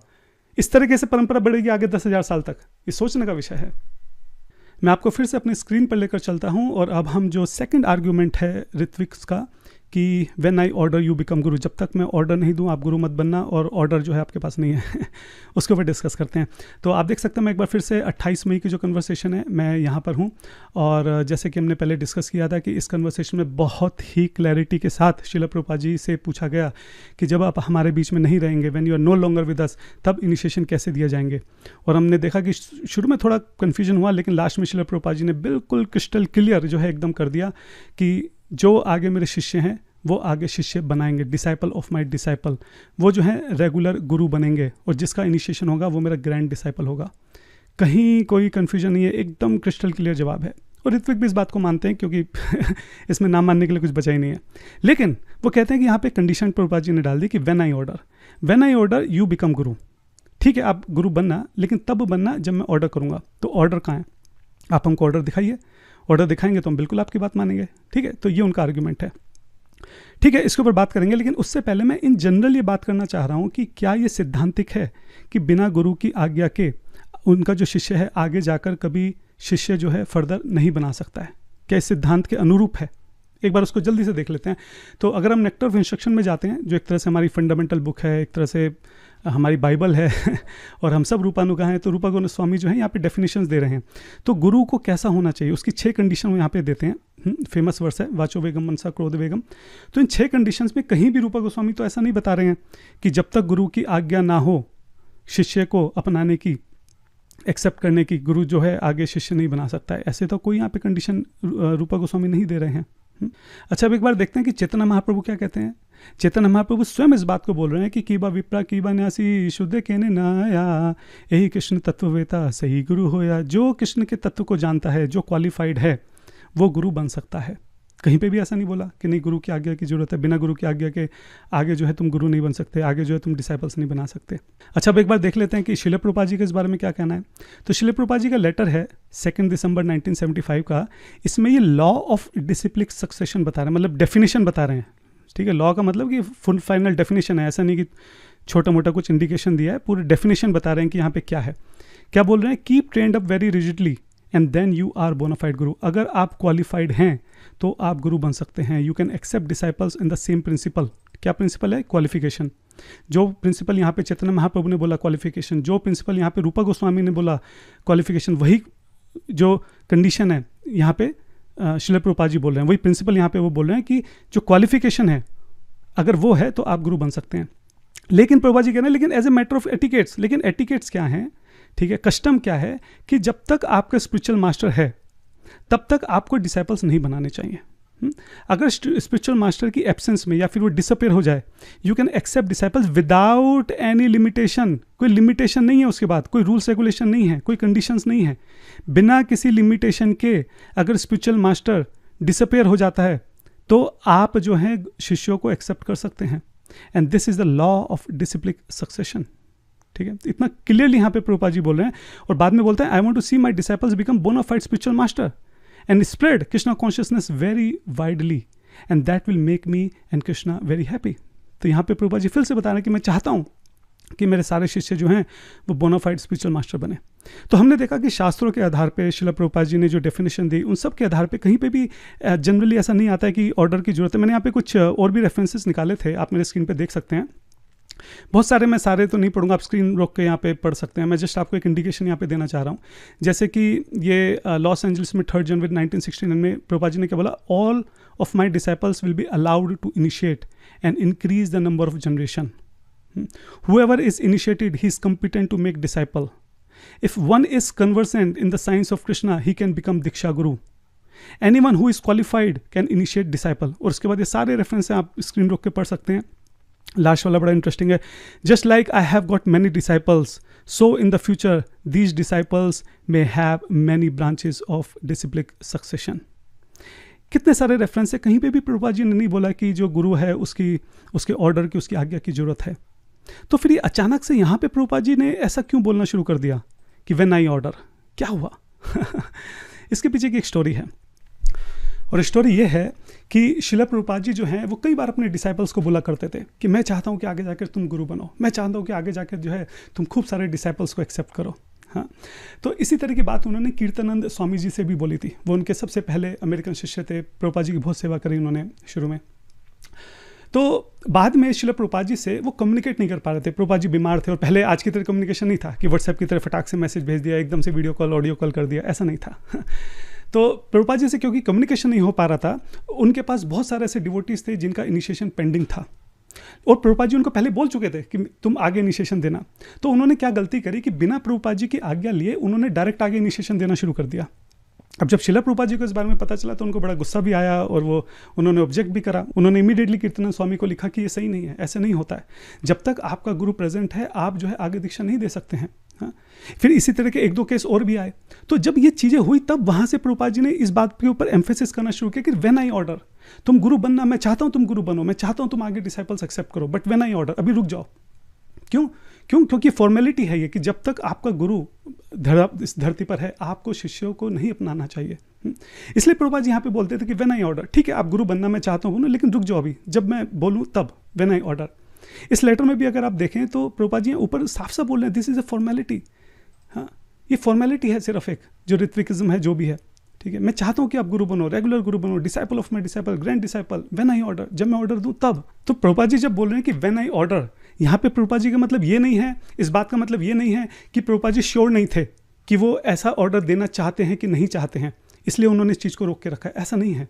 यहाँ पे इसका मतलब सिर्फ इतना है जो शिला प्रभुपाद जी खुद बार बार बता रहे हैं कि जब गुरु धरती पर है तब उनके शिष्यों को गुरु को नहीं अपनाना चाहिए, इसलिए अभी नहीं करना है, स्टॉप, रुक जाओ, व्हेन आई ऑर्डर। सिर्फ इतनी सी बात थी कि जब तक मैं इस धरती पर हूँ तब तक तुमको शिष्यों को नहीं देना, इसलिए वहाँ पे जो है व्हेन आई ऑर्डर वर्ड का यूज़ किया गया था। तो हमको एक कंटेक्स्ट समझना होगा कि शिला प्रभुपाद जी का क्या मूड है, किस कंटेक्स्ट में इस बात को बोला गया है, पहली बात। दूसरी बात मुझे ये बताइए कि आप जो है ऑर्डर को किस तरह से देखेंगे। क्या आप सिर्फ रिटन ऑर्डर एक्सेप्ट करेंगे, या अगर प्रभुपाद जी ने वर्बली किसी को ऑर्डर दिया आप उसको भी मानेंगे? अगर हम रिटन ऑर्डर की बात करें, जो कि ज़्यादातर ऋत्विक ढूंढ रहे हैं कि दिखाओ कहाँ है ऑर्डर, दिखाओ कहाँ है कन्वर्सेशन, कहाँ है ट्रांसक्रिप्शन, कहाँ है ऑर्डर। अगर हम रिटन ऑर्डर की बात करें कि ऐसा कोई फॉर्मल ऑर्डर लेटर, ऐसा कोई लेटर जहाँ फॉर्मली शिला प्रभुपाद जी जो हैं अपना ऑर्डर दे रहे हैं अपने डिसाइपल्स को कि आज से अभी से मैं तुम्हें ऑर्डर देता हूँ, या इस डिसाइपल को मैं ऑर्डर देता हूँ, अगर ऐसा कोई लेटर ढूंढ रहे हैं ऋत्विक जो हैं, तो मेरा प्रश्न यहाँ पे ये है कि ऐसा लेटर तो शिला प्रभुपाद जी के पास भी नहीं था, क्योंकि ऑर्डर जो है हमारी जो परंपरा रही है वो कभी रिटर्न में नहीं दिए जाते हैं। हमने वो ऑडियो टेप सुना है जिसमें भक्ति सिद्धांत शिला प्रभुपाद जी बोल रहे हैं कि भक्ति सिद्धांत महाराज जी ने उनको ऑर्डर दिया था कि वो आगे दीक्षा दे सकें, लेकिन ये वर्बल है, कहीं रिटर्न में नहीं है। आप दिखाइए कि कोई ऐसा लेटर जहाँ रिटर्न में भक्ति सिद्धांत सरस्वती महाराज ने दिया हो शिला प्रभुपाद जी को ऑर्डर। और भक्ति सिद्धांत सरस्वती महाराज जी ने तो अपने बहुत सारे शिष्यों को कभी ऑर्डर दिया ही नहीं, उन्होंने भी आगे जाके शिष्य बनाए। पूर्व परंपरा में कितने सारे एग्जाम्पल हैं ऐसे। हम अद्वैताचार्य को देखते हैं, वो जब माधवेंद्रपुरी से मिले थे तो कुछ थोड़ी देर के लिए मिले थे, मतलब माधवेंद्रपुरी वहाँ जंगल से जा रहे थे, रास्ते में वो टकरा गए अद्वैताचार्य के, उनके थोड़ा सा कन्वर्सेशन हुआ, उन्होंने उनको दीक्षा दी और वो आगे चले गए माधवेंद्रपुरी। उसके बाद कभी मिले नहीं वो अद्वैताचार्य से, और अद्वैताचार्य ने तो आगे जाके खूब दीक्षा दी है, तो उनके पास कहाँ से ऑर्डर आ गया। ठीक है, तो मैं पॉइंट ये बोलना चाह रहा हूँ कि गुरु ऑर्डर दे अपने शिष्यों को, ऐसा कुछ जरूरी नहीं है। ना शास्त्रों में इसका उल्लेख है, ना ही शिला प्रभुपाद जी ने जो डेफिनेशंस दिए, ना ही वहाँ पे उसका उल्लेख है, ना ही हमारे पास ऐसे एग्जाम्पल हैं। शिला प्रभुपाद जी ने जो ऑर्डर वर्ड यहाँ पे डाला है वो एक कंटेक्स्ट में डाला है कि जब तक मैं इस धरा के ऊपर हूँ, और उसमें भी अगर हम मानने के लिए तैयार नहीं है, अगर उसको लिटरल लेना है तो फिर लिटरल आप दोनों तरह से लो ना। अगर रिटर्न में मानना है तो प्रभुपाद जी का भी रिटर्न में लेके आओ, दिखाओ प्रभुपाद जी के पास रिटर्न में, प्रभुपाद जी को रिटर्न में कौन सा ऑर्डर दिया गया। और अगर वर्बल देना है तो प्रभुपाद जी ने जो वर्बल दिया उसको भी मानो। और हम जानते हैं शिला प्रभुपाद जी ने वर्बली, वेदाबेस में बहुत सारे एग्जाम्पल हैं, वर्बली शिला प्रभुपाद जी ने अपने शिष्यों को डायरेक्ट ऑर्डर दिया है कि आप जाके शिष्य बनाइए। शिला जयपताका स्वामी महाराज जी को शिला प्रभुपाद जी ने जो है डायरेक्ट ऑर्डर दिया है कि आप शिष्य बनाइए। महाभागवत गौर गोविंद स्वामी महाराज जी को शिला प्रभुपाद जी ने ऑर्डर दिया है, डायरेक्ट बोला है कि आप शिष्य बनाइए। महान भागवत रसिक संत जो हैं हमारे राधा गोविंद महाराज जी, उनको प्रभुपाद जी ने ऑर्डर, उनको तो सामने दे दिया, उनके रहते रहते बोल दिया कि तुम अभी से शिष्य बना लो। हाँ, तो प्रभुपाद जी जो वर्बल ऑर्डर दे रहे हैं आप उसकी रिस्पेक्ट क्यों नहीं कर रहे हैं, बात यहाँ पे है। आपको ऐसा क्यों है कि रिटर्न में ही चाहिए? और रिटर्न में ही चाहिए तो रिटर्न में हमारी परंपरा में किसको मिला लेटर? प्रभुपाद जी को भी कहाँ मिला रिटर्न में लेटर? आप इस बात का जवाब दीजिए। मैं जानता हूँ कि हमारे कुछ ऋत्विक भाई हैं, वो अभी भी नहीं मानेंगे, वो कहेंगे नहीं नहीं नहीं बिल्कुल जो लिखा है एकदम लिटरल मीनिंग चाहिए, उसी का बिल्कुल वैसा ही चाहिए। तो ठीक है, उनकी संतुष्टि के लिए उसी तरीके से बात करते हैं। यहाँ पे प्रभुपाद जी लिख रहे हैं व्हेन आई ऑर्डर। जो लोग सिद्धांत पढ़ते हैं समझते हैं, वो जानते हैं कि सिद्धांत में जो है हर्मेनोटिक्स करके एक ब्रांच होती है साइंस की, जिसके आधार पर हम समझते हैं कि किसी भी शास्त्र को कैसे समझा जाए। उसमें एक बहुत इंपॉर्टेंट प्रिंसिपल होता है कि हम जब शास्त्र पढ़ते हैं तो जो शास्त्र की ओवरऑल अंडरस्टैंडिंग है, जो एक कंसिस्टेंसी चल रही है, हमें जो भी हम पढ़ रहे हैं उसको इस तरह से एक्सप्लेन करना पड़ेगा कि वो उस कंसिस्टेंसी के साथ मेंटेन रहे। हमको इस बात का ध्यान रखना पड़ेगा कि बात को कौन बोल रहा है, किससे बोल रहा है, किस कंटेक्स्ट में जो है वहाँ पे बातें बोली जा रही हैं, क्या मूड है, क्या मिशन है। इन सब चीज़ों को ध्यान में रख कर हमको किसी भी पर्टिकुलर लाइन का, किसी भी पर्टिकुलर ट्रांसलेशन का, या किसी भी जो सिद्धांत के अंदर जो भी हम बात कर रहे हैं उसका एक्सप्लेनेशन हमें इस तरीके से करना होता है। ये प्रिंसिपल है, साइंस है ये, ऐसा नहीं कि मन मर्जी कुछ भी यहाँ पे कर दिया जाए। तो अब हमें ये देखना है कि यहाँ पे अब हम श्रील प्रभुपाद जी का ओवरऑल मूड देख रहे हैं कि प्रभुपाद जी हम देख रहे हैं कि क्या चाहते हैं, कि वो चाहते हैं कि उनके शिष्य आगे शिष्य बनाए, grand disciple, disciple of disciple, regular गुरु, ये सारे वर्ड श्रील प्रभुपाद जी यूज़ करें। तो हम चाहते हैं, हमें पता है कि श्रील प्रभुपाद जी की क्या इच्छा है, हमको पता है श्रील प्रभुपाद जी का क्या मूड है, हमको पता है श्रील प्रभुपाद जी की क्या टीचिंग्स है, हमको पता है कि पिछली सारी इंस्ट्रक्शंस में श्रील प्रभुपाद जी ने क्या बोला है, हमको पता है यहाँ पे आखिरी इंस्ट्रक्शन जो बहुत स्पेसिफिक पूछा गया है कि आपके जाने के बाद वहाँ पर भी श्रील प्रभुपाद जी क्या चाहते हैं, वो भी यहाँ पे एकदम क्लैरिटी से श्रील प्रभुपाद जी ने बताया है। तो अब हमको व्हेन आई ऑर्डर को इस तरीके से एक्सप्लेन करना होगा कि ये इन सब के साथ जो है कंसिस्टेंट रहे। ये हमारी सेवा है श्रील प्रभुपाद जी के लिए कि अगर उनकी कोई बात जो है वो समझ में नहीं आ रही है, उनकी कोई बात जो है आउट ऑफ कॉन्टेक्स्ट ली जा सकती है, तो अब हमारी रिस्पॉन्सिबिलिटी बनती है कि हम उसको एक्सप्लेन करें, और इस तरीके से एक्सप्लेन करें कि जो श्रील प्रभुपाद जी की ओवरऑल टीचिंग्स हैं वो उसके साथ कंसिस्टेंट रहे। तो चलिए वापस 28 मई के लेटर पे चलते हैं, डिस्कशन पे चलते हैं, कन्वर्सेशन पे, और इस बारे में बात करते हैं। तो अब आप मेरे स्क्रीन पे देखिएगा दोबारा, ठीक है। आप देखिए यहाँ पे श्रील प्रभुपाद जी बोलते हैं when I order you become गुरु, ठीक है। ये प्रभुपाद जी एक इंस्ट्रक्शन बोल रहे हैं कि जब मैं ऑर्डर दूंगा आप गुरु बनना, लेकिन इसी के नेक्स्ट सेकंड में श्रील प्रभुपाद जी ऑर्डर दे भी देते हैं कि बिकम रेगुलर गुरु। थोड़ा सा कंफ्यूजिंग है, थोड़ा ध्यान से सुनेंगे तो समझ में आएगा, इतना भी मुश्किल नहीं है। आप सोचिए, जब प्रभुपाद जी ने कहा कि when I order you become गुरु, ये एक इंस्ट्रक्शन यहाँ पे पूरी हो गई प्रभुपाद जी की, और जिस सेकंड इंस्ट्रक्शन शुरू हुई उसके नेक्स्ट सेकंड से कभी भी अगर प्रभुपाद जी ऑर्डर देंगे तो वो वैलिड माना जाएगा। और यहाँ पे वेरी नेक्स्ट इंस्ट्रक्शन में प्रभुपाद जी ने वो इंस्ट्रक्शन दे भी दी, वो ऑर्डर दे भी दिया कि बिकम रेगुलर गुरु। तो जो ऑर्डर था वो यहाँ पे प्रभुपाद जी का फुलफिल हो गया। चलिए इसको एक एग्जाम्पल से समझते हैं। मान लीजिए अगर मैं बोलूँ कि when I order you jump, जब भी मैं आपको ऑर्डर दूं आपको कूदना है, और उसके 1 सेकंड के बाद मैं बोलूं कि जंप, तो क्या आप कूदेंगे कि नहीं कूदेंगे? आप कूदेंगे, क्योंकि मैं इंस्ट्रक्शन दे चुका हूं। जब मैंने बोला when I order you jump, जैसे ही मैंने ये मेरी इंस्ट्रक्शन खत्म हुई, नेक्स्ट सेकंड से उसके बाद कभी भी अगर मैं आपको जंप करने के लिए बोलूंगा तो आपको जंप करना है, क्योंकि वो इंस्ट्रक्शन पूरी हो चुकी है। आप ऐसा नहीं बोल सकते कि नहीं अभी तो आपने बोला है कि when I order you jump, अभी तो खत्म हुई है, अभी तो 2-4 दिन बाद कभी होगा तब आप बोलना, तब मैं जंप करूंगा, ऐसा नहीं। अगर अगले सेकंड भी मैंने बोला है कि जंप, आपको जंप करना है, क्योंकि वो इंस्ट्रक्शन जो है वो खत्म कंप्लीट हो चुकी है, उसके बाद वो वैलिड है। जब भी हम जंप बोलेंगे वो वैलिड है। ठीक इसी तरीके से आप इस बात को समझिए कि when I order you become गुरु, ये लाइन जैसे ही प्रभुपाद जी ने बोली, ये एकदम वैलिड हो गई इंस्ट्रक्शन इसी सेकंड। इस सेकंड के बाद अगर प्रभुपाद जी ने कभी भी एक बार भी ऑर्डर दे दिया या इस बारे में बोल दिया तो वो वैलिड माना जाएगा। तो जैसे ही ये लाइन खत्म हुई, within next second Prabhupada ji ने क्या बोल दिया? बिकम रेगुलर गुरु, ऑर्डर दे दिया यहाँ पे। तो जिस ऑर्डर को हम लोग इधर उधर तलाश कर रहे हैं, वो ऑर्डर एक्चुअली में श्रील प्रभुपाद जी ने अगले 1 सेकंड के अंदर ही दे दिया। यानी कि जिस ऑर्डर को हम ढूंढ रहे हैं और बोल रहे हैं कि श्रील प्रभुपाद जी ने कभी इस ऑर्डर को फुलफिल नहीं किया, actually very next second Srila Prabhupada already fulfilled that order. अब हो सकता है कि मेरे कुछ ऋत्विक भाई बोलें कि भाई ये तो आप ज़बरदस्ती कर रहे हैं, ऐसे थोड़ी ना होता है। तो मेरा उनसे सवाल है कि आप क्या कर रहे हैं? क्या आप ज़बरदस्ती नहीं कर रहे हैं? मैं तो फिर भी जबरदस्ती मीनिंग निकालने की कोशिश कर रहा हूँ। और सिद्धांत के जो प्रिंसिपल हैं, हार्मोनिटिक्स को जो मैंने बोला कि ओवरऑल कंसिस्टेंसी मेंटेन रहनी चाहिए, मूड, मिशन, टीचिंग्स, प्रिंसिपल जो है उसकी कंसिस्टेंसी रहनी चाहिए, मैं तो उसके हिसाब से जबरदस्ती कर रहा हूँ। आप तो बिना किसी बात के जबरदस्ती कर रहे हैं। आधा शब्द यहाँ से तोड़ के, आधा वहाँ से तोड़ के, ग्रामेटिकल करके, इधर उधर की बातें जोड़ के, किसी का कुछ भी मतलब निकाल के, जबरदस्ती के इन्फ्रेंस निकाल के, इतना उसको एग्जैचुरेट करके, हाँ, ऐसा मतलब निकाल लेना जो पूरा शास्त्रों के विरुद्ध है, श्रील प्रभुपाद जी की टीचिंग से विरुद्ध है। आप तो ये जबरदस्ती कर रहे हैं। मैं तो फिर भी सिर्फ इतनी सी जबरदस्ती कर रहा हूँ कि ठीक है, जबरदस्ती करके अगर प्रभुपाद जी की टीचिंग्स की कंसिस्टेंसी में कोई बात बोली जा सकती है तो क्यों ना बोली जाए। तो ये बात को विचार करना है। तो मैंने जैसे आपको बताया कि श्रील प्रभुपाद जी जो थे वो हमेशा से चाहते थे कि उनके शिष्य जो हैं वो आगे जाके गुरु बने, आगे जाके डिसाइपल्स बनाए और ये परंपरा हमेशा चलती रहे। श्रील प्रभुपाद जी की बुक्स में, उनकी कन्वर्सेशन में, उनके लेटर्स में, उनके इंटरव्यूज़ में, डिस्कशन में भरे पड़े हैं रेफरेंसेस, भरे पड़े हैं। सौ ऐसे रेफरेंसेस हैं जिसमें श्रील प्रभुपाद जी बहुत क्लैरिटी के साथ एक्सप्रेस कर रहे हैं कि उनकी क्या डिज़ायर है, उनका क्या मूड है, उनका क्या विजन है इस इस्कॉन को लेकर। हमने देखा कि जो रिटर्न लेटर की बात करें, ऐसा नहीं होता, रिटर्न में इंस्ट्रक्शन जरूरी नहीं है दी जाए। श्रील प्रभुपाद जी के पास भी रिटर्न में कोई इंस्ट्रक्शन नहीं थी। और फिर हमने देखा कि जो ज़बरदस्ती अगर एकदम लिटरल मीनिंग लेना है, एकदम टेक्निकल करना है, तो ठीक है, हम लिटरल मीनिंग भी लेंगे, टेक्निकल भी लेंगे, लेकिन इस तरीके से लेंगे कि वो श्रील प्रभुपाद जी की टीचिंग्स के साथ कंसिस्टेंट रहे, ना कि भी उसकी अजीबोगरीब कोई जो है वहाँ पे उसका मीनिंग निकल के आ जाए। अब हम अपने नेक्स्ट आर्ग्यूमेंट की तरफ चलते हैं, जो श्रील प्रभुपाद जी की विल है। आप स्क्रीन पे देख सकते हैं, मैंने श्रील प्रभुपाद जी की विल को जो है यहाँ पे खोल रखा है। और इस विल में जो है बेसिकली ये बात हो रही है कि जो प्रॉपर्टी का मैनेजमेंट है, जो स्ट्रक्चर वगैरह है, वो कैसे होगा, जीबीसी के रोल्स, एग्जीक्यूटिव डायरेक्टर्स वगैरह जो हैं वो कैसे, उनका चुनाव कैसे होगा, उनके क्या रोल्स होंगे, लीगली जो एस्कॉन के एसेट्स हैं, टेम्पल्स हैं, उनको कैसे प्रोटेक्ट करें, इन सब से रिलेटेड जो है ये लीगल डॉक्यूमेंट है, प्रभुपाद जी की फाइनल विल है। इस विल के अंदर 3 शब्द ऐसे हैं जो ऋत्विक जो हैं जो अपने आर्ग्यूमेंट की तरह उसको पेश करते हैं, और वो 3 शब्द हैं माई इनिशिएटेड डिसाइपल। ठीक है, प्रॉब्लम यहाँ पे ये है कि ये विल लिखी हुई है भविष्य के लिए, और इस भविष्य के विल में जो प्रभुपाद जी के जाने के बाद बेसिकली जिसका महत्व है, वहाँ पे लिख दिया कि माई इनिशिएटेड डिसाइपल। अब जो प्रभुपाद जी के डिसाइपल्स हैं वो कभी ना कभी तो एक समय आएगा कि जब वो इस धरती पर नहीं रहेंगे, 100 साल 150 साल, कभी तो ऐसा समय आएगा।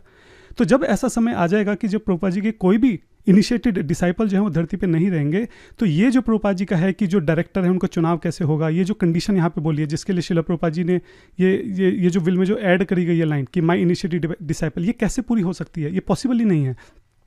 ये तभी पॉसिबल है कि अगर जो है ऋत्विक फिलॉसफी को फॉलो करा जाए, जिसमें हम जो नए जो भी लोग हैं उनका इनिशिएशन हम श्रील प्रभुपाद जी से कराएं, ताकि आने वाले समय में हमेशा ऐसे लोग धरती पे रहें जो प्रभुपाद जी के डिसाइपल होंगे। ठीक है, वही उसी तरीके से ये केवल माई इनिशिएटेड डिसाइपल जो कंडीशन है ये फुलफिल हो सकती है। ठीक है, ये ऋत्विक का आर्गुमेंट है। सही बात है, देखा जाए तो लॉजिकली मेक सेंस। लेकिन अब बात यह है कि थोड़ा सा बैकग्राउंड समझते हैं कि ये हुआ कैसे। ये माई इनिशिएटेड डिसाइपल जो है यहाँ पे, उसके बाद following strictly all rules and regulation, ये सारी बातें यहाँ पे आई कैसे? तो इसके लिए हम थोड़ा सा हिस्ट्री में चलते हैं, और हम चलते हैं मई 27, 1977। जब हम वृंदावन में थे, मतलब जब श्रील प्रभुपाद जी उनके डिसाइपल जो हैं वो वृंदावन में थे, और गिरिराज महाराज जी जो हैं वो इस विल को ड्राफ्ट कर रहे थे। तो जो मंदिर का डायरेक्टर है उसका चुनाव कैसा हो, तो उसके लिए अलग अलग नाम सजेस्ट कर रहे थे। तो वहाँ पे एक विश्वम्बर दयाल जी करके थे जिनका नाम सजेस्ट किया गया, जिनको भगत जी भी कहा जाता था। ठीक है, लेकिन प्रॉब्लम ये थी कि जो विश्वम्बर दयाल जी थे ये श्रील प्रभुपाद जी के डिसाइपल नहीं थे। मतलब ये इसको उनको फेवर करते थे, डोनेशन देते थे, श्रील प्रभुपाद जी को हेल्प करते थे, लेकिन ये डिसाइपल नहीं थे श्रील प्रभुपाद जी के।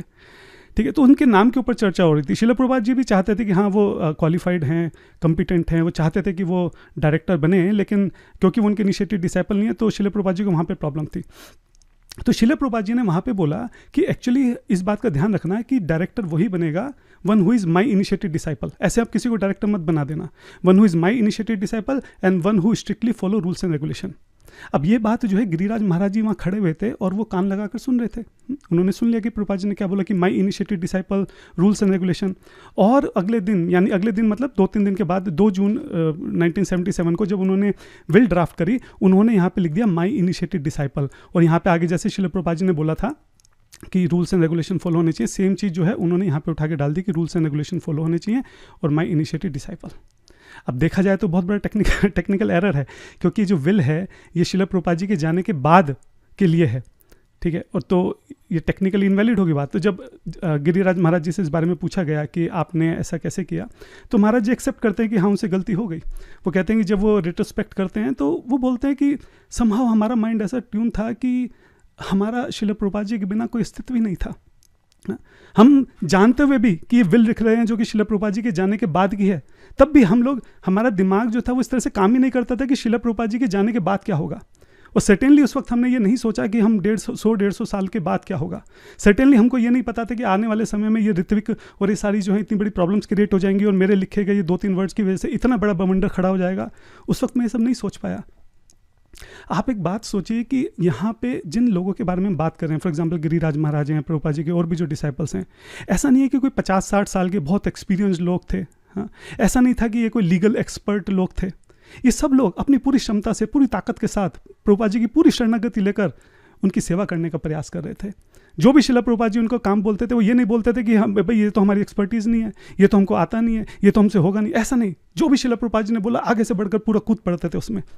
लीगल डॉक्यूमेंट लिखने के लिए बोला, लिख दिया लीगल डॉक्यूमेंट। ऐसा नहीं है कि उस वक्त कोई चैट जीपीटी था या उस वक्त कोई और तरीका था कि कहीं कि गूगल पे जाके वो सर्च कर लें कि इसके लिए क्या लिखना है।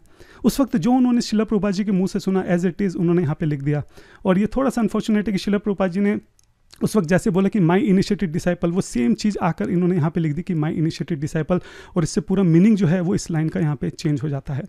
तो ये बैकग्राउंड स्टोरी है कि ये माई इनिशिएटेड डिसाइपल, ये 3 वर्ड यहाँ पर कैसे आ गए।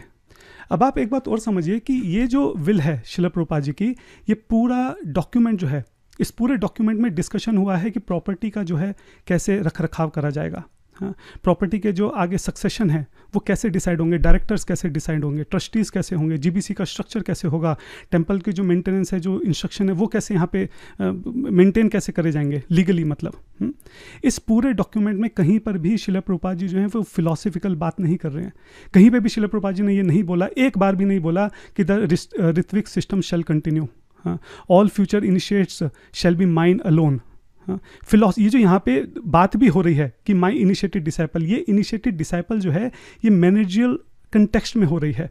यहाँ पे कि मंदिर के डायरेक्टर्स को कैसे रखा जाए, उनका चुनाव कैसे किया जाए, उस कंटेक्स्ट में ये बात हो रही है। फिलोसफिकल कंटेक्स्ट में बात नहीं हो रही है। आगे जाके दीक्षा कैसे होगी इस बारे में नहीं हो रही है। गुरु तत्व क्या है इस बारे में नहीं हो रही है। पोस्ट समाधि जो हमारी दीक्षा प्रणाली क्या होगी उस बारे में बात नहीं हो रही है। और बल्कि ये तो बहुत ही ज़्यादा आश्चर्य की बात है कि प्रभुपाद जी यहाँ पे लीगल डॉक्यूमेंट लिख रहे हैं, अपनी विल लिख रहे हैं, और अभी उनके दिमाग में इतना बड़ा फिलोसफिकल जो एक तरह से डिविएशन है, जो चेंजेस हैं उनके दिमाग में चल रहे हैं कि वो गुरु परंपरा को रोक कर ऋत्विक करना चाहते हैं। लेकिन तब भी उन्होंने अपनी विल में एक बार भी इस बारे में कोई बात नहीं करी। एक बार भी उन्होंने बोला नहीं कि मैं यहाँ चाहता हूँ कि यहाँ से ऋत्विक सिस्टम जो है वो कंटिन्यू हो। मेरे डिपार्चर के बाद जो है मैं चाहता हूँ कि जितने भी भविष्य के डिसाइपल हैं वो सारे मेरे डिसाइपल कहे जाएँ। एक बार भी उन्होंने जरूरी नहीं समझा कि जब ये विल लिखी जा रही है तो यहाँ पे इस तरह की कोई बात जो है मेंशन करी जाए। ये सोचने की बात है। ऐसा क्यों है कि इतनी ज़्यादा जो इम्पोर्टेंट बात है उसको यहाँ पे ओमिटेड कर दिया गया। तो इसका क्या जवाब है ऋत्विक्स के पास? ये सोचने की बात है, क्यों प्रभुपाद जी ने यहाँ पे मेंशन नहीं किया। अच्छा, दूसरी बात, ये विल जो है वो जून में लिखी गई, और जो लेटर जिसको लेके ऋत्विक्स जो है अपनी फिलॉसफी को रखते हैं, ये लेटर जो है जुलाई में लिखा गया। यानी कि ये जो लीगल डॉक्यूमेंट है प्रभुपाद जी की विल, ये इस जुलाई 9th लेटर से पहले ही लिखा जा चुका था। यानी कि जुलाई 9th लेटर में शिला प्रभुपाद जी ने, ऋत्विक के हिसाब से अगर देखा जाए तो यहाँ पे शिला प्रभुपाद जी ने बोला कि जो आगे जाके ऋत्विक जो हैं वो इनिशिएशन देंगे। 9 जुलाई को इस बारे में बात हुई। तो इससे पहले ही, जब तक शिला प्रभुपाद जी ने बोला ही नहीं इस बारे में, इससे पहले कोई बात ही नहीं हुई, इससे पहले कोई डिस्कशन ही नहीं हुआ, इससे पहले कोई ऑर्डर ही नहीं दिया गया, कुछ हुआ ही नहीं, तो उससे 1 महीना पहले शिला प्रभुपाद जी ने कैसे यहाँ पे बोल दिया कि माई इनिशिएटेड डिसाइपल? ये भी तो एक फिर क्वेश्चन उठ सकता है कि टाइमिंग्स कैसे होगी। मतलब 1 महीना पहले यहाँ पे जो ऑर्डर दिया ही नहीं गया, पास्ट में जाके उससे 1 महीना पहले कैसे प्रभुपाद जी ने यहाँ पे बोल दिया कि माई इनिशिएटेड डिसाइपल्स? ऐसा इसलिए हो गया क्योंकि इसका ऋत्विक से कोई लेना देना है ही नहीं।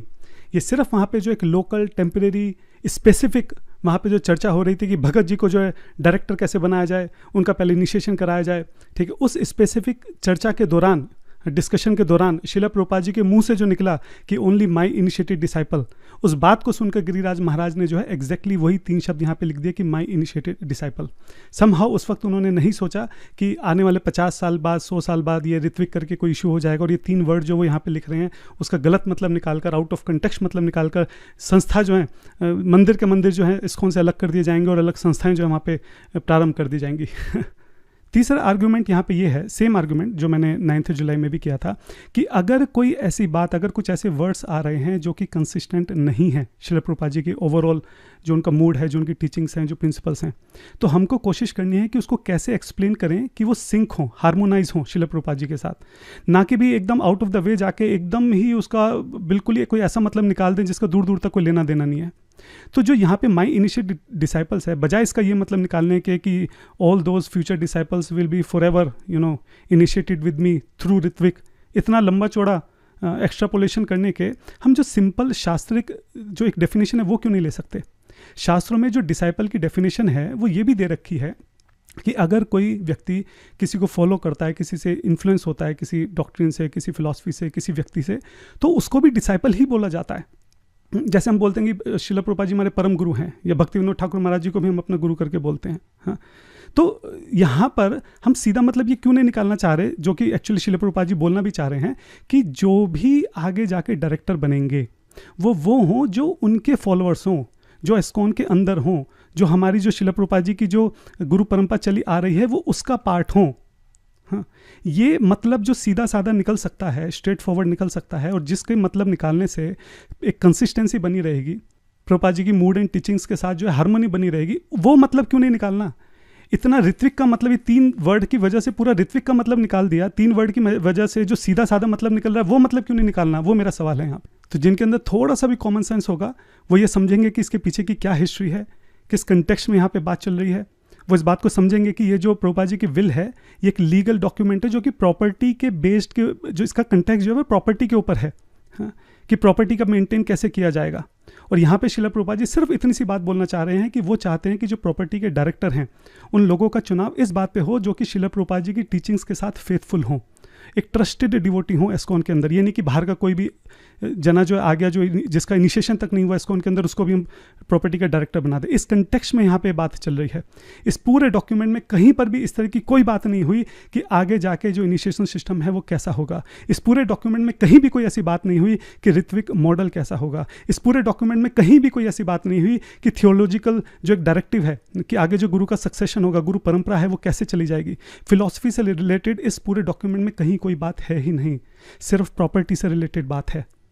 तो मेरी रिक्वेस्ट है हमारे ऋत्विक भाइयों से कि जो हिस्ट्री है उसको समझते हुए, जो कंटेक्स्ट है उसको समझते हुए, जो श्रील प्रभुपाद जी का मूड है, टीचिंग्स हैं, जो जिस संदर्भ में यहाँ पे बात हो रही है, जिसने ये लीगल डॉक्यूमेंट जो है ड्राफ्ट किया है, परम पूज्य गिरिराज स्वामी महाराज जी, उनकी बात को सुनते हुए, ये समझते हुए कि वो उस वक्त केवल 20-22 साल के रहे होंगे, ये समझते हुए कि वो कोई लीगल एक्सपर्ट नहीं थे, ये समझते हुए कि वो मान रहे हैं कि हाँ ये ड्राफ्ट करने में 3 वर्ड्स जो हैं उन्होंने लिखे बिना इस बात के ऊपर विचार किए कि आज से 100-150 साल के बाद या 50-100 साल के बाद जो ऋत्विक जैसा ऐसा कोई इशू वहाँ पे खड़ा हो जाएगा।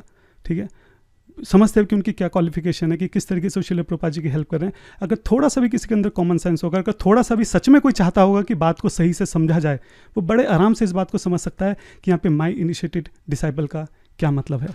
अब हम चलते हैं अपने नेक्स्ट मेजर आर्ग्यूमेंट की तरफ, जो परम पूज्य तमाल कृष्ण गोस्वामी महाराज जी हैं, उन्होंने जो कन्फेशन किया था उसके बारे में बात करेंगे। तो अभी हमने जैसे डिस्कस किया कि 9 जुलाई का जो लेटर है जिसमें श्रील प्रभुपाद जी के 11 जो डिसाइपल्स हैं उनको ऋत्विक की तरह एक्ट करने के लिए बोला गया था, जब तक श्रील प्रभुपाद जी फिजिकली इस वर्ल्ड में थे तब तक के लिए। लेकिन श्रील प्रभुपाद जी के जाने के बाद क्या होता है? श्रील प्रभुपाद जी जब नवंबर 1977 में महासमाधि ले लेते हैं, उसके बाद क्या करते हैं, जीबीसी ये ऑर्डर निकालती है कि ये जो 11 ऋत्विक हैं यही इनिशिएटिंग गुरु होंगे, और इन 11 डिसाइपल्स को जो है गुरु का दर्जा दे दिया जाता है अलग अलग लोकेशन पे। और ये रूल बन जाता है कि जो गुरु के दायरे में पर्टिकुलर एरिया है, जो भी वहाँ पे जो भी दीक्षा लेंगे वो उसी गुरु से लेंगे, जो भी नियरेस्ट उनके वहाँ पे रहेगा। तो ये बेसिकली जीबीसी जो है रिजोल्यूशन निकाल देती है। और उसके बाद फिर बहुत सारी हिस्ट्री है कि कैसे फॉल डाउन होते हैं, ये होता है वो होता है, कुल मिला के बहुत सारी बातें होती हैं। ठीक है, तब यहाँ पे जो है जीबीसी को समझ में आता है कि हमने गलती करी है। जीबीसी एक्सेप्ट करती है कि हमने गलती करी है। हाँ, एक्चुअली में ऐसा नहीं था। श्रील प्रभुपाद जी का कभी भी ये मूड नहीं था कि ये स्पेसिफिक 11 लोग जो हैं वो गुरु बनेंगे। श्रील प्रभुपाद जी ने हमेशा एक ही बात बोली है कि जो क्वालिफाइड होगा वो गुरु बनेगा। शास्त्रों में एक ही बात लिखी हुई है कि जो क्वालिफाइड है वही गुरु बनेगा। चैतन्य महाप्रभु ने यही बात बोली है कि जो क्वालिफाइड है वही गुरु बनेगा। गुरु जो है वो क्वालिफिकेशन के ऊपर है। गुरु जो है किसी को स्पेसिफिक बोल के नहीं कि केवल यही गुरु बन सकता है। इस बात का एहसास हुआ, और एग्जैक्टली वही तमाल कृष्ण महाराज जी जो हैं यहाँ पे कन्फेशन में बोल रहे हैं। आप समझिए, अगर आपको अभी तक जो मैंने बोला अगर वो क्लियर है तो ये बिल्कुल इसमें कुछ बचा ही नहीं है बताने के लिए। अब देखिए तमाल कृष्ण महाराज जी यहाँ पे क्या बोलते हैं। वो बोलते हैं कि actually Prabhupada never appointed gurus. बिल्कुल सही बात है, गुरुज नहीं किए थे, ऋत्विक किए थे। He did not appoint 11 gurus. बिल्कुल सही बात है। He appointed 11 ritviks officiating priest. बिल्कुल सही बात है। He never appointed them as gurus. Myself and the other GBCs have done a greatest disservice to this movement for the last 3 years. Because we interpreted the appointment of ritviks as the appointment of gurus. ये बिल्कुल सही बात है। श्रील प्रभुपाद जी ने उन 11 जो disciples थे उनको ऋत्विक की तरह वहाँ पे आज्ञा दी थी, उनको गुरु बनने की आज्ञा नहीं दी थी। तो वो 11 जो हैं वो कैसे वहाँ पे गुरु बन गए, और 11 ही क्यों गुरु बन गए? हाँ, तो ये बोल रहे हैं कि गलती हुई है, डिससर्विस हुई है। श्रील प्रभुपाद जी के और भी बहुत सारे डिसाइपल्स थे जो कि क्वालिफाइड थे, जिनको गुरु बनना चाहिए था, उनको गुरु बनने से रोका गया। केवल इन 11 को ही गुरु बनाए जाने लगा, बनने दिया, और इसमें से भी फिर काफ़ी सारे फॉल डाउन हो गए, पूरा मेस्ड अप हो गया सिचुएशन। तो गलती थी एचजीबीसी की, और ये एक्सेप्ट कर रहे हैं कि हमसे गलती हुई है। ठीक है, उसके बाद ये बोल रहे हैं, फिर यहाँ पे अगर आप देखेंगे ना, आप पढ़ लेना वीडियो रोक के, मैं रिपीट नहीं कर रहा हूँ, सेम डिस्कशन है जो 7 जुलाई के डिस्कशन में हुआ, जिसमें श्रील प्रभुपाद जी नाम बता रहे हैं कि मैं चाहता हूँ ये ऋत्विक रहें, वो सारी चीज़ें यहाँ पे तमाल कृष्ण महाराज जी बता रहे हैं। ठीक है, और फिर यहाँ पे देखो, फिर से सेम चीज़ यहाँ पे तमाल कृष्ण महाराज जी बोल रहे हैं कि बहुत इंपॉर्टेंट है इस बात को हम समझें, क्या कि when it comes to initiation, जब इनिशिएशन की बात होती है तो वो इतना आसान नहीं है कि जो भी नियरेस्ट है उसको इनिशिएशन कर देगा। हाँ, whenever your heart go, तुम्हारा हृदय जहाँ पर जा रहा है, to whom you can repose your faith in, जिसके ऊपर आप अपना विश्वास रख सकते हैं, वो इनिशिएशन देगा। बिल्कुल सही बात है। गुरु कौन बन सकता है? जिसकी क्वालिफिकेशन होगी। और हमें गुरु का चुनाव कैसे करना चाहिए? इस बात पर करना चाहिए कि हमारा हृदय जो है वो किसकी तरफ जाता है, किसकी बात हमको समझ में आती है, किसकी बात जब हम सुनते हैं तो हमको ऐसा लगता है कि हम भगवान से कनेक्शन महसूस कर रहे हैं, किसकी बात जब हम सुनते हैं तो ऐसा लगता है कि हमारे हृदय में जो है वो शुद्धिकरण हो रहा है। ये गुरु का पैरामीटर है, ना कि भी ये है कि जो पास में है, जो कि अवेलेबल है, उससे इनिशिएशन हो जाए, ऐसा नहीं है। तमाल कृष्ण महाराज जी यहाँ पे इस बात को बोल रहे हैं। फिर वो कहते हैं, if it had been more than that, अगर ये ऑफिशिएटिंग आचार्य जो प्रीस्ट यहाँ पे बनाए गए, अगर ये उससे ज़्यादा कुछ भी होते, अगर श्रील प्रभुपाद जी उस वक्त उनके मन में कुछ भी ऐसी बात होती जो ऋत्विक बनाने से ज़्यादा होती, हाँ, you can bet bottom dollar, your bottom dollar, that Srila Prabhupada would have spoken for days and hours and weeks on end about how to set up this thing with the gurus. यही बात मैं पूरी video में बार बार यहाँ पे दोहरा कर बोल रहा हूँ कि अगर इतना बड़ा चेंज श्रील प्रभुपाद जी को करना होता, तमाल कृष्ण महाराज जी यहाँ पे वही बात बोल रहे हैं कि वो इतनी आसानी से नहीं होता। श्रील प्रभुपाद जी जो है घंटों घंटों, दिनों तक, हफ्तों तक उस बारे में बात करते, क्लैरिटी के साथ जो है वहाँ पर अपनी आज्ञा देते, चीज़ों को क्लियर करते, उसको रिकॉर्ड करते, साइन करते डॉक्यूमेंट्स के ऊपर प्रॉपरली कि इतना बड़ा सिद्धांत वहाँ पे बदलने जा रहे हैं। बट ही डिड नॉट, लेकिन उन्होंने ऐसा कुछ भी नहीं किया। क्यों नहीं किया? क्योंकि गुरु कैसा होगा, कौन होगा, ये बात वो ऑलरेडी मिलियंस ऑफ टाइम्स बता चुके हैं, पहले ही वो बता चुके हैं, इसलिए जरूरत ही नहीं है बताने की। ही सेड, श्रील प्रभुपाद जी ने क्या बोला? My guru Maharaj did not appoint anyone, it is by qualification. We made a great mistake. Srila Prabhupada ji ने बोला कि क्वालिफिकेशन के ऊपर डिपेंड करता है कि कौन गुरु बनेगा, और हमने श्रील प्रभुपाद जी की इस बात को ठीक से नहीं समझा। हमने श्रील प्रभुपाद जी ने जो 11 ऋत्विक बनाए थे, बाद में उन्हीं को केवल 11 गुरु बना दिया, ये गलती थी। हम श्रील प्रभुपाद जी की इंस्ट्रक्शन को ठीक से नहीं समझ पाए, ठीक से नहीं इम्प्लीमेंट कर पाए, और शायद वो भी एक कारण था कि मूवमेंट पे इतना बड़ा केओस जो है उस वक्त क्रिएट हो गया, कितने फॉल डाउन हुए, कितने बड़े इश्यूज़ हुए। और ये बोलते हैं कि हमारी, तमाल कृष्ण महाराज जी बोल रहे हैं कि हम मानता हूँ कि हमारी बहुत बड़ी गलती थी, it was our mistake, it was our terrible mistake. अंत में वो इतनी बात बोलते हैं कि you can not show me anything on the tape or in writing where Srila Prabhupada says, I appoint these 11 as guru. It does not exist because he never appointed any gurus. This is a myth. बिल्कुल clear है। तो इसमें तो कुछ clarify करने की जरूरत भी नहीं है, क्योंकि अभी तक वीडियो में जो हमने देखा है, जो हमने एविडेंस देखे हैं, जो हमारी अंडरस्टैंडिंग बनी है, ये बिल्कुल उसके साथ सिंकअप है। ये तो उस बात को कंफर्म कर रही है एक्चुअली में, जो तमाल कृष्ण महाराज का कन्फेशन है कि श्रील प्रभुपाद जी ने कभी भी किन्हीं 11 गुरु का जो है चुनाव नहीं किया था। श्रील प्रभुपाद जी ने इसको ओपन एंड छोड़ा था। वो चाहते थे कि उनके सभी शिष्य जो है वो आगे जाके गुरु बने और क्वालिफिकेशन के बेस पर बने। तो इसी बात को तमाल कृष्ण महाराज जी यहाँ पे कन्फेस कर रहे हैं। तो मेरे ख्याल से इसमें कुछ ज़्यादा एविडेंस देने की या कुछ ज़्यादा लॉजिकली एक्सप्लेन करने की ज़रूरत ही नहीं बची है। ठीक है, इससे पहले हम लोग जो बेंगलोर का केस है उस पर आएँ, या फिर जो पीस प्रपोजल है उस पर आएँ, और देखें कि डिवोटीज़ को वहाँ पे भी कैसे बेवकूफ़ बनाया जा रहा है। थोड़ा सा कंक्लूड कर लेते हैं। बहुत सारी हमने यहाँ पे बातें डिस्कस की हैं जो डिवोटीज़ अभी तक बने हुए हैं इतनी टेक्निकल वीडियो में। Just congratulate yourself, thank you for your faithfulness to Srila Prabhupada that you want to know all these details. तो जल्दी से मैं यहाँ पे कंक्लूड कर देता हूँ जो अभी तक हमने डिस्कस किया है, कि ऋत्विक फिलॉसफी जो है वो सेल्फ मेड है, वो सेल्फ डिक्लेयर्ड है।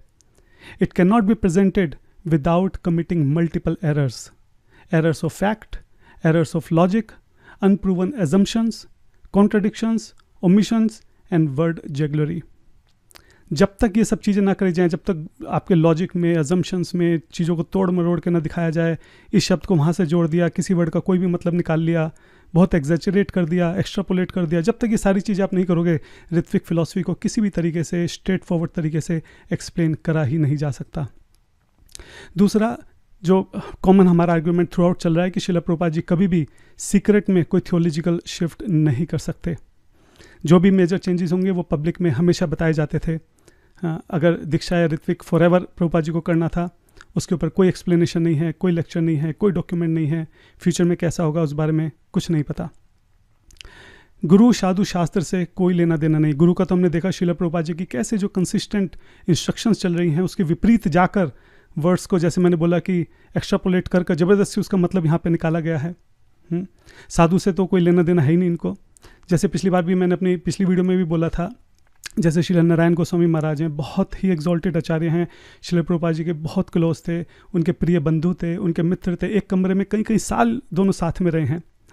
बहुत प्रेम था दोनों को आपस में। श्रील प्रभुपाद जी ने नारायण गोस्वामी महाराज जी को बोला था कि मेरे जाने के बाद मेरी समाधि जो है वो आप ही बनाना, और इन्होंने ही बनाई थी।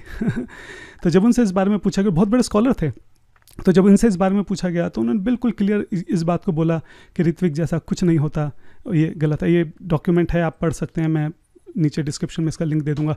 इसी तरह जब अलग अलग गौड़ीय वैष्णव संप्रदायों से पूछा गया कि ऋत्विक के बारे में आपका क्या विचार है, तो सब ने एक स्वर में, एक साथ और एक आवाज़ में इसको जो है बिल्कुल डिनाई कर दिया कि ऐसा कुछ नहीं हो सकता है और ये डिविएशन है। एक नरसिम्हा महाराज, उन्होंने तो बोला कि this is the 14th deviated branch. तो उन्होंने तो ये तक कहा है कि जो ऋत्विकवाद है ये सहजियावाद है, 14th सहजियावाद है, क्योंकि अपने मन मुखी अपनी मर्जी से कुछ भी करे जा रहे हैं, जिनका शास्त्रों में और कहीं पे किसी भी तरह का कोई सपोर्ट नहीं है।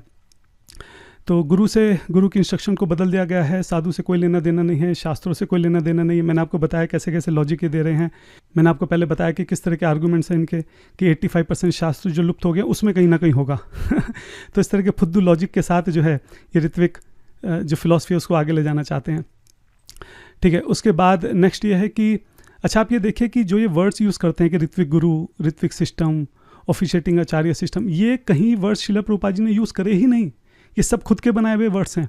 श्रील प्रभुपाद जी ने ऋत्विक वर्ड का जो यूज़ है कभी थियोलॉजिकल सेंस में करा ही नहीं, हमेशा मैनेजरियल सेंस में करा है। हमेशा एक टेम्परेरी सोल्यूशन रहा है वो श्रील प्रभुपाद जी के अनअवेलेबल होने का, या तो टाइम की वजह से या उनकी हेल्थ की वजह से। ये ऋत्विक गुरु, ऋत्विक सिस्टम ऐसा कुछ नहीं, ये सब अपने मनगढ़ंत जो है वर्ड्स जो है इनके बनाए हुए हैं। और शास्त्र जो हैं, जैसे मैंने बोला कि वो लिविंग गुरु के बारे में बात करते हैं। भगवद गीता 3.4.34 फेमस वर्स है, उसमें भगवान श्री कृष्ण जो हैं बिल्कुल एक प्रेजेंट टेंस में इस बात को बोलते हैं कि अपने गुरु के पास जाओ, उनकी सेवा करो, उनसे इंक्वायर करो। हाँ, तो ये प्रेजेंट टेंस है। जब गुरु ही आपके प्रेजेंट लिविंग गुरु ही नहीं है, आप कैसे इन भगवद गीता की इन इंस्ट्रक्शंस को फॉलो करेंगे? तो इस तरीके से खैर बहुत सारे आर्गूमेंट्स हैं। मैं यहाँ पे जस्ट एक कंक्लूड करना चाह रहा था कि किस तरह से ऋत्विक फिलॉसफी जो है वो पूरी तरह से सेल्फ मेड और सेल्फ क्रिएटेड फिलॉसफी है। मैं सोच रहा था कि ऋत्विक की जो है शुरुआत कहाँ से हुई, ये आइडिया किसी को आया कहाँ से, ये बीज जो है बोया कहाँ पे गया? तो पता लगा कि 1980s में इंग्लैंड के अंदर श्रील प्रभुपाद जी के 2 डिसाइपल थे, रूपा और करण करके। ये जो क्रिश्चियन फिलॉसफी है उससे इन्फ्लुएंस थे।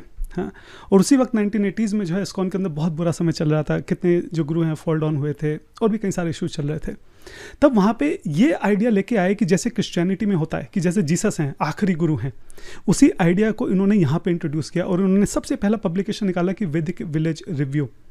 इस पब्लिकेशन के अंदर उन्होंने इस आइडिया को रखा कि जैसे जीसस क्रिश्चियन, मतलब उन्होंने ऐसे डायरेक्ट नहीं बोला, लेकिन पॉइंट उन्होंने रखा कि श्रील प्रभुपाद जी जो हैं वही आखिरी गुरु रहेंगे और उन्हीं से जो है आगे दीक्षा दी जाएगी। ये मैं अपने आप से नहीं बोल रहा हूँ। 1999 में माधवा संस्कृत कॉलेज के अंदर इस बारे में डिबेट हुई थी। उन्होंने इस बात को एक्सेप्ट किया है कि ये जो आइडिया है ऋत्विक का, ये एक्चुअली जो क्रिश्चियन फिलॉसफी है उससे इन्फ्लुएंस है, और जैसे वहाँ पे जीसस हैं उसी तरह के कंसेप्ट को यहाँ पे इम्प्लीमेंट करने की कोशिश की गई है। एक बात मैं आपको बताना चाह रहा हूँ कि ये बहुत बड़ा इमोशनल ट्रैप है एक्चुअली, अगर हम ध्यान से देखें कि डिवोटीज को ये बताया जाता है कि no we are faithful to Srila Prabhupada. हाँ, हम श्रील प्रभुपाद जी के सबको प्रभुपाद जी से इनिशिएशन दिलाना चाहते हैं। मतलब उनको इमोशनली इस तरीके से मैनिपुलेट किया जाता है। लेकिन अगर आप ध्यान से देखें तो हम फेथफुल नहीं हैं श्रील प्रभुपाद जी के। हाँ, श्रील प्रभुपाद जी का जो मूड था, उनका जो विजन था, उनकी जो इंस्ट्रक्शंस थी, उनका जो प्रिंसिपल थे, हाँ, उनकी जो टीचिंग्स थी, उसके विरुद्ध जाकर हम काम कर रहे हैं। जो श्रील प्रभुपाद हमसे चाहते थे हम वो नहीं कर रहे हैं। हाँ, हमने अपनी बात ज़बरदस्ती शिला प्रभुपाद जी के ऊपर थोप दी और उसके विपरीत जाकर हम काम कर रहे हैं, तो देखा जाए तो हम शिला प्रभुपाद जी को प्लीज़ नहीं कर रहे हैं, हम बहुत बड़ी डिससर्विस जो है उनकी सेवा में यहाँ पे कर रहे हैं। ये बात हमको समझनी होगी। और तीसरी बात ये है कि, और मैंने देखा कि जो ऋत्विक ऑर्गेनाइजेशंस हैं उसमें इस बात के ऊपर बहुत अच्छे से प्रेजेंटेशंस बनाई जाती है, बहुत अच्छे से कन्वे किया जाता है कि किस तरीके से शिला प्रभुपाद जी के कुछ डिसाइपल जो हैं उनका फॉल डाउन हुआ है। मैं तो खुद बेंगलोर में रहा हूँ, मेरी शुरुआत ही वहीं से हुई है। पिछली वीडियोज़ में मैंने इसके बारे में थोड़ा बहुत बताया भी है, तो मुझे पता है कि वहाँ सब क्या चलता है। और जो डिवोटीज़ देख रहे हैं जो बेंगलोर से हैं वो समझ सकते हैं कि मैं इस वक्त क्या बोल रहा हूँ, किस तरह से मैगजीन्स बनती हैं, किस तरह से प्रेजेंटेशन बनाई जाती हैं, किस तरह से वीडियोस क्लिप्स सबको जोड़ मोड़ के चीज़ों को बहुत एग्जैचुरेट करके, हाँ, और आउट ऑफ कंटेक्स्ट दिखाकर किस तरीके से वहाँ पे सब दिखाया जाता है। तो बेसिकली फिर से बात वही है कि डिवोटीज़ को इमोशनली मैनिपुलेट करने की कोशिश की जाती है कि देखिए यहाँ पे कैसे जो इनके गुरु का फॉल डाउन हो रहा है, इसलिए हम तो सीधा जो है शिला प्रभुपाद जी को ही फॉलो करेंगे। बात यह है कि अगर फॉल डाउन हो रहा है तो भी, जैसे वो लोग कहते हैं कि गुरु बनना चाहते हैं, मैं कह रहा हूँ गुरु बनना चाहते हैं तो भी, चाहे कोई बनना चाहे चाहे कोई ना बनना चाहे, बात वो है ही नहीं। बात ये है कि इंस्ट्रक्शन क्या दी गई शिला प्रभुपाद जी के द्वारा, उसको इंप्लीमेंट करना है। ये थोड़ी ना है कि जो प्रभुपाद जी ने ऑर्डर दिया, क्योंकि वो हम ठीक से इंप्लीमेंट नहीं कर पा रहे हैं, क्योंकि उसमें हमको प्रॉब्लम्स आ रही हैं, इसलिए काम करते हैं उस ऑर्डर को ही बदल देते हैं, एक नई फिलॉसफी लेकर आ जाते हैं ऋत्विकवाद जैसी। ऐसे नहीं होता है। शिला प्रभुपाद जी ने जो ऑर्डर दिया है उस ऑर्डर को ही इंप्लीमेंट करना है। ठीक है, प्रॉब्लम्स आ रही हैं, ठीक है, चैलेंजेस आ रहे हैं, ठीक है, उसको सही करेंगे, चीज़ें धीरे धीरे ठीक हो रही हैं। शुरू में ठीक है, जो बहुत सारे गुरु जो है फॉल डाउन हुए, धीरे धीरे जो हमारी जीबीसी है वो रिजोल्यूशन लेके आ रही है, चीज़ें जो प्रोसेस है उसको टाइट किया जा रहा है, उसको इम्प्रूव किया जा रहा है। पहले जितने फॉल डाउन होते थे आज के समय में तो नहीं होता, आज हार्डली कुछ ऐसा सुनने में आता है। तो चीज़ें ठीक हो रही हैं। तो जो ऑर्डर दिया गया है प्रभुपाद जी के द्वारा उसको ठीक से इम्प्लीमेंट कैसे करा जाए, इस बारे में विचार करना है। ये विचार नहीं करना है कि क्योंकि ये गुरु बनना चाहते हैं, क्योंकि ये इनका फॉल डाउन हो रहा है, इस वजह से एक नई फिलॉसफी लेके आ जाओ। और गुरु बनना चाह रहे हैं तो भी क्या, और नहीं बनना चाहें तो भी क्या। ऐसे तो कोई ये भी बोल सकता है कि ये जो ऋत्विक हैं ये ऋत्विक गुरु बनना चाहते हैं। पूरी देखो अल्टीमेटली क्या है, अल्टीमेटली तो अथॉरिटी चाहिए, जो शक्ति है, नशा तो उसी का है, शक्ति का। तो चाहे कोई गुरु बन के ले, चाहे कोई ऋत्विक गुरु बन के ले, अल्टीमेटली बात तो वही है। आज जो ऋत्विक के लीडर्स हैं, क्या पूरी प्रॉपर्टी हर एक चीज़ क्या उनके कंट्रोल में नहीं है? क्या उनकी इच्छा के बिना एक तिनका भी हिल सकता है वहाँ से? पूरी अथॉरिटी उनके पास है, पूरी शक्ति, पूरी ताकत उनके पास है। यही तो नशा है। तो जिस तरह से वो एक्यूज़ कर रहे हैं, ये गुरु बनना चाहते हैं, इसी तरह का सेम एक्विजिशन तो उनके ऊपर भी आ सकता है कि ये भी ऋत्विक गुरु बनना चाहते हैं, ये भी पूरी अथॉरिटी में रहना चाहते हैं, ये भी पूरी शक्ति में रहना चाहते हैं, क्योंकि नशा तो उसी का है। तो बात ये नहीं है कि कौन क्या बनना चाहता है, चाहे बनना चाहे चाहे ना बनना चाहे, बात वो नहीं है। बात यह है कि सिद्धांत क्या है, बात यह है कि प्रभुपाद जी ने हमको इंस्ट्रक्शन दी क्या है, उस चीज़ के ऊपर हमको जो यहाँ पे फोकस करना है। और एक बात मैं और बोलना चाहता हूँ कि जो भी मेरे ऋत्विक भाई बहन हैं, माताएं हैं, मुझे बहुत दुख होता है कई बार। हाँ, हम सब लोग शिला प्रभुपाद जी को तो नहीं देख पाए, उनकी सेवा का तो कभी अवसर नहीं मिला, लेकिन शिला प्रभुपाद जी के जो शिष्य थे, हाँ, हमारी सौभाग्य था कि हमने उनके दर्शन करे हैं, हमने उनका संग लिया है, उनसे पूछा है कि उनका शिला प्रभुपाद जी के साथ क्या एक्सपीरियंस था। एक एक इंसिडेंट वो आज भी जो है कितनी खुशी से बताते हैं। 50 साल 70 साल पहले की जो बात है, आज भी चेहरे पे स्माइल रहती है। एक एक लाइन, एक एक शब्द, शिला प्रभुपाद जी का एक एक एक्सप्रेशन जो है वो इस तरीके से बताते हैं। तो हमारा सौभाग्य है कि हमें वो संग जो है उनके डिसाइपल्स का मिला, लेकिन जो हमारे ऋत्विक भाई बहन हैं वो उससे पूरी तरह से वंचित रह गए। उनको नहीं पता कि उन्होंने क्या खो दिया है और क्या खो रहे हैं। अभी भी शिला प्रभुपाद जी के कुछ डिसाइपल इस धरती पर हैं, उनको नहीं पता वो क्या खो रहे हैं। कितनी बड़ी अपॉर्चुनिटी जो है उनके हाथ से निकलती जा रही है, कितनी बड़ी एक साधु संघ की, शिला प्रभुपाद जी के डिसाइपल जो 50 60 70 साल से जो प्रभुपाद जी को सेवा कर रहे हैं, ऐसे साधुओं के संघ की जो एक अपॉर्चुनिटी थी, उनको देखना, उनके दर्शन करना, उनकी सेवा करना, उनसे बात करना, उनसे क्वेश्चन पूछना। तो इतना बड़ा धोखा, इतना बड़ा अन्याय, इतनी बड़ी हिंसा हमारे ऋत्विक भाई बहनों के साथ हुई है कि इतनी बड़ी अपॉर्चुनिटी जो है उनके हाथ से छीन ली गई है। बहुत दुख है इस बात का। अभी जो इस्कॉन बेंगलोर लीगल केस जीता है, मैं आप लोगों से एक प्रश्न पूछता हूँ, थोड़ा सा कॉमन सेंस आप लोग थोड़ा सा यूज़ करना।